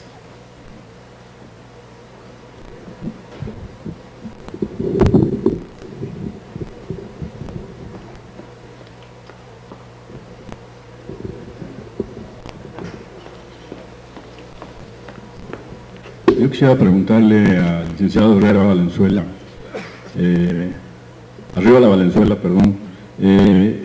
algún hecho concreto que se tradujera en la materialización de la legislación que, siendo gobernador de Chihuahua, dispuso a base de decretos, a base de la ley agraria y a base de otras disposiciones. La pregunta es porque yo desconozco si realmente esas disposiciones se tradujeron, como en el caso de la ley agraria del ingeniero Roy aquí en Durango, en la dotación de tierras o la formación de algún ejido.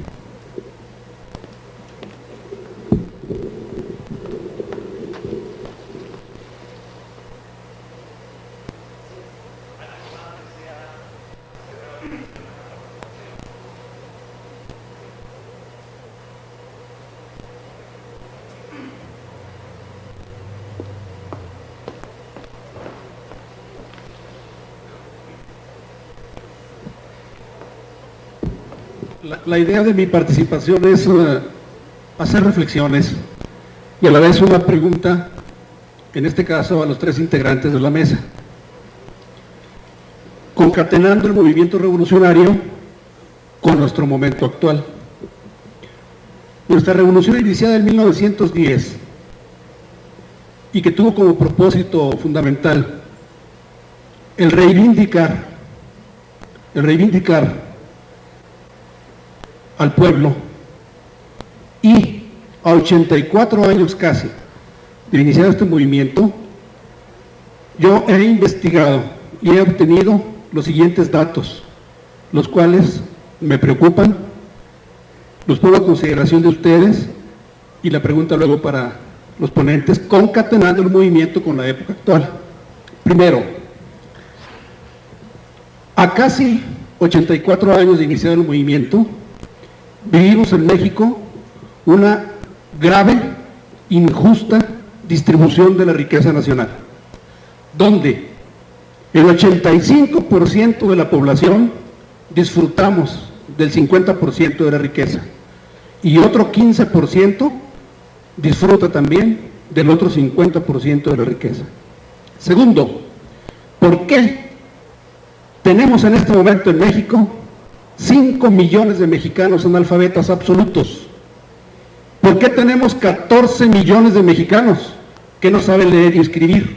Perdón, que no han concluido su educación primaria. ¿Por qué tenemos 7 millones de mexicanos en este momento que no han concluido su educación secundaria? ¿Por qué existen en México 40 millones de mexicanos viviendo en la pobreza? Y de estos 40, 20 millones viviendo en la pobreza extrema. ¿Por qué han sido abandonadas las poblaciones indígenas de México? Y vayamos aquí a Mezquital y a Pueblo Nuevo, donde viven más de 25,000 indígenas durangueños, casi en el abandono. ¿Por qué tenemos 17 millones de mexicanos desempleados como fuerza productiva? ¿Por qué tenemos una deuda externa de 110,000 millones de dólares? ¿Por qué entre el mes de enero y mayo de este año murieron 17,000 niños indígenas por enfermedades prevenibles en el estado de Chiapas? ¿Por qué nuestra dependencia tecnológica tan grave que tenemos? Es justo que después de 84 años de revolución, vivamos en estas condiciones. ¿Qué nos pasó? Pregunto a la mesa. Gracias.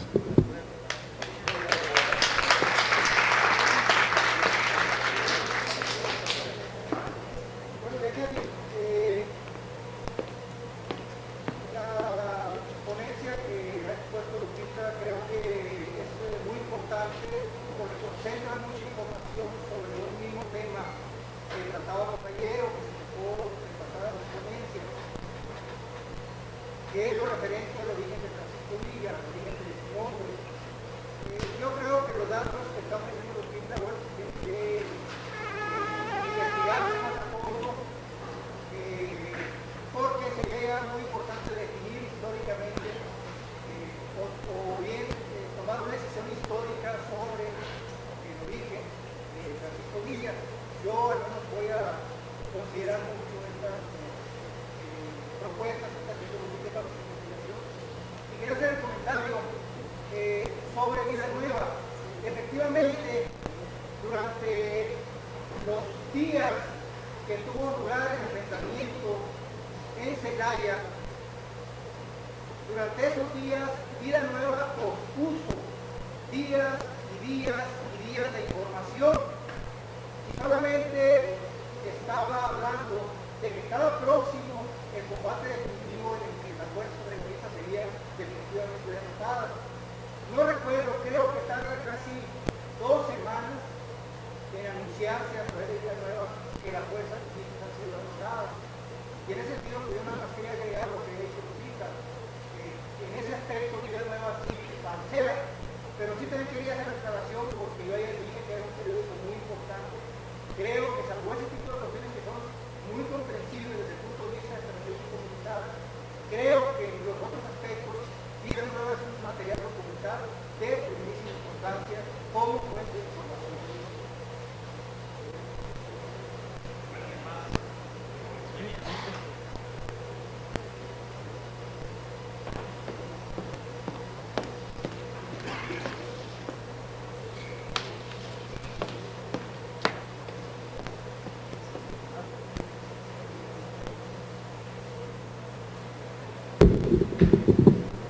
Yo quisiera preguntarle a la maestra Villa si es posible que me proporcione o que nos proporcione, no sé si habrá algunas otras personas interesadas, de su ponencia.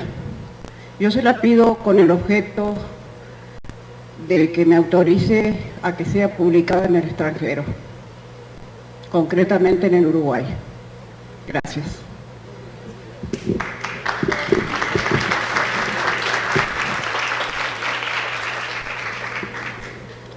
Bueno, yo creo que en muchas de las preguntas que se han estado haciendo, de las inquietudes que han surgido en este coloquio, tienen mucho que ver con el momento, las circunstancias en que se dio la vida de Villa, y pienso que si consideramos que Villa murió en medio de un complot de Estado, de una traición, y en medio de calumnias, desentrañar la verdad de un Estado que aún sigue en el poder, es aún más difícil. No es una investigación policíaca la que tenemos que hacer. Creo yo que la investigación histórica a veces es lenta, pero también da saltos impresionantes. Y claro que la investigación histórica no termina de un día para otro. Este tipo de eventos creo que nos permiten esclarecer muchas de las cuestiones que hoy día todavía están nebulosas. En cuanto yo quisiera felicitar a los tres ponentes. Me gustó mucho la ponencia de Cuauhtémoc Esparza, la crónica que hace de la toma de Zacatecas. Creo yo que es una propuesta pues también novedosa para historiar. Creo que el recurso que se hablaba el otro día, la imaginación, la creación, no debemos escatimarlo, y es una prueba fehaciente de que la historia llamada científica, ¿verdad?, también tiene que admitir recursos literarios, tiene que admitir recursos, el lenguaje, la recuperación del lenguaje popular, etcétera. En cuanto a la ponencia de Lupita, yo quisiera que también, bueno, me falta también la inquietud acerca de si hubo notas taquigráficas dictadas o escritas por Trillo, aun y cuando los caracteres sean muy particulares. Creo yo que estamos ya en un momento de avances y de recursos en los que sí se pudiera lograr algo, rescatar algo. Lo que pasa también, creo yo, es que, bueno, hay que considerar que hubo en medio de todo esto, lo que ya mencionaba, ¿dónde quedarían esos apuntes? ¿Y dónde quedaría mucho de la verdad también? Considerando que en ese momento, pues, quienes asesinan a Villa también inmediatamente asaltan la casa de Canutillo y también ocultan muchas de los documentos que comprometían al gobierno. Yo pienso que la verdad histórica sí se va a imponer, pero no es por votación, ni, como decía, tampoco por decreto. Creo yo que, como decía el doctor Katz, la verdad termina imponiéndose. En cuanto a la ponencia del licenciado Arriola, considero muy importante echar mitos abajo acerca de lo que él mencionaba, que se creía o se le veía a Villa como un bandolero. Creo yo que Villa tenía todo un equipo de asesores especializados, de abogados, de juristas, y como ya se demostró, cuando estuvo en el gobierno en Chihuahua, logró avances que en otros gobiernos no se lograron. Y en cuanto a la reforma agraria, es de reconocer que el gobierno villista tuvo avances más progresistas en todos sentidos que la ley agraria carrancista. Gracias.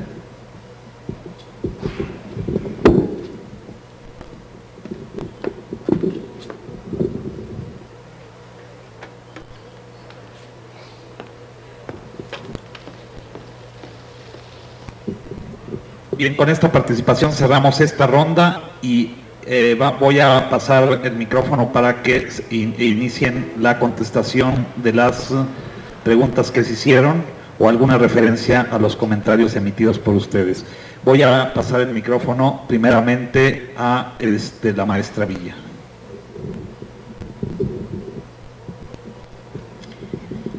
Bueno, yo quisiera responder un poco a lo que señalaba ahora el maestro Jesús Vargas.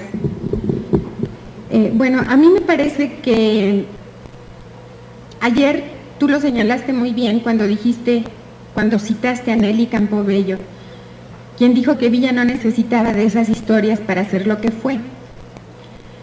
Sin embargo, como que nos mueve mucho la curiosidad. A mí personalmente, tú sabes por qué me mueve esa curiosidad, pero además cuando yo daba clases en preparatoria, alguna vez di clase en preparatoria, siempre hacía yo un ejercicio con mis alumnos,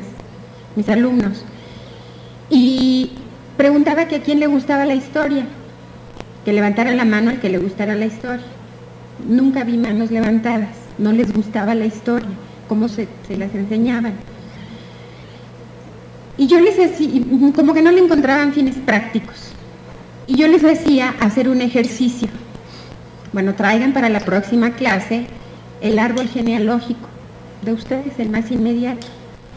Y siempre, bueno, había alguno que llegaba a la bisabuela y de ahí para atrás. Nuestro conocimiento es muy corto, nuestro conocimiento, ¿sí?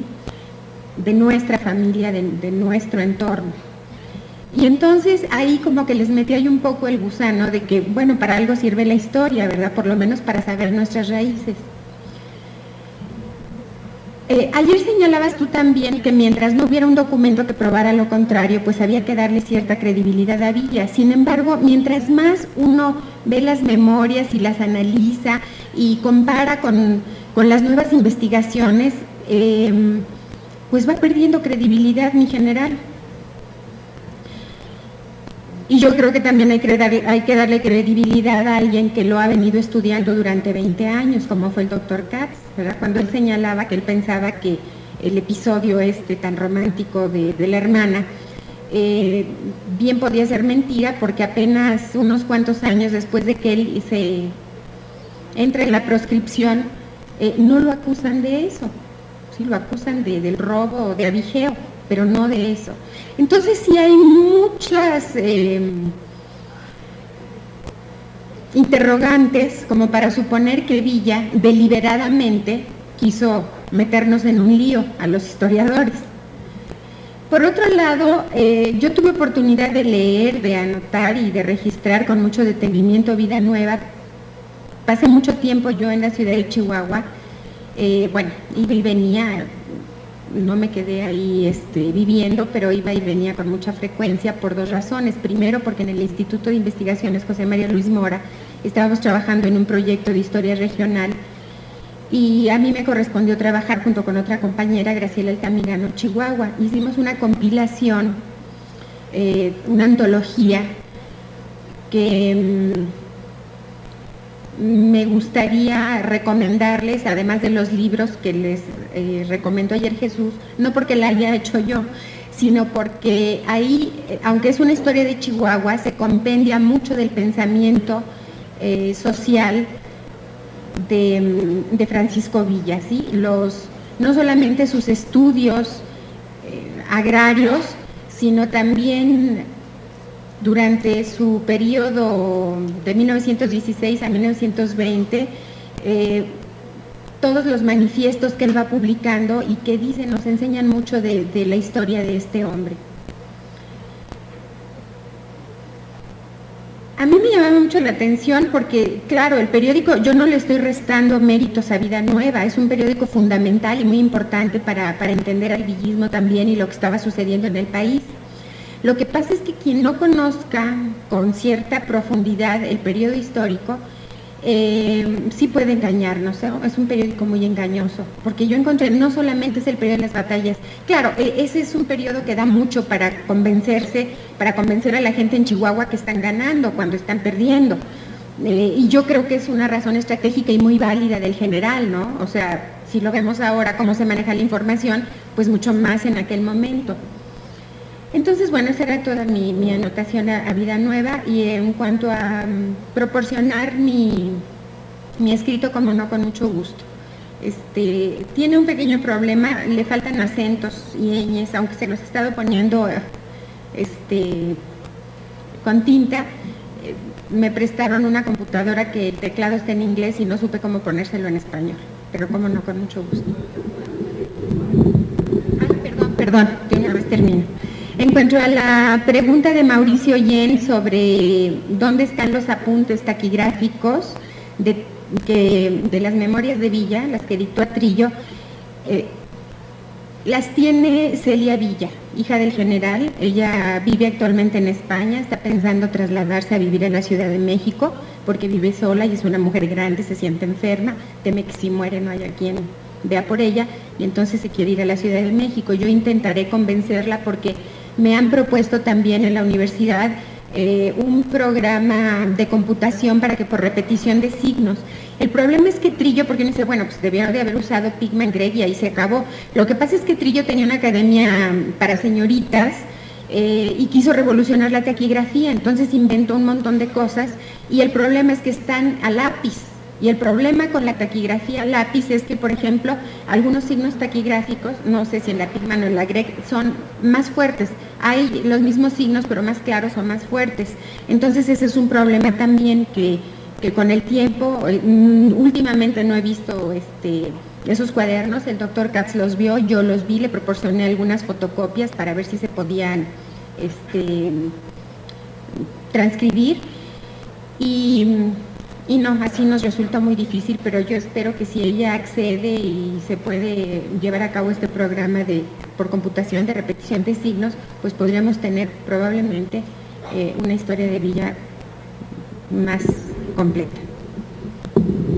Muy bien, le paso el micrófono al licenciado Arreola para que conteste la pregunta del doctor Terrones Langone. Sobre la materialización de estas leyes que emitió el general Díaz. Mire, después de Venustiano Carranza, que era el jefe del gobierno, yo creo que la facción más importante después de Carranza, quien emitió bastante legislación, fue la del general Francisco Villa. Esta se emite en dos partes. Primero, cuando fue gobernador de Chihuahua, del 8 de diciembre de 1913 al 8 de enero de 1914. La otra parte se emite cuando ya es jefe de operaciones del Ejército de la Soberana Convención Revolucionaria. En el caso primero, pues él tenía toda la fuerza del Estado. Las leyes que se estaban emitiendo todo el proceso que se requiere para que una ley sea aplicable era correcto. Las repercusiones, hasta donde hayan llegado, es cuestión, yo creo, que de un estudio más profundo. Cuántas propiedades hayan afectado, qué más detalles haya requerido el Banco de Estado, cómo funcionó todo eso. Después del 8 de enero de 1914, él siguió teniendo control en la zona. Él era jefe de la División del Norte, y a instancias de él se siguieron emitiendo decretos, y pues se vivía en un momento revolucionario. Entonces, en la zona que él controlaba y las disposiciones que él emitía pues eran aplicables. La otra parte que se emitió ya siendo jefe del Ejército de la Convención Revolucionaria, se me hace más difícil que tuvieran aplicación por el estado de guerra en que se vivía. Pero para esto, como le digo, se requieren estudios más profundos, saber a qué alcance estuvieron ya en su aplicación.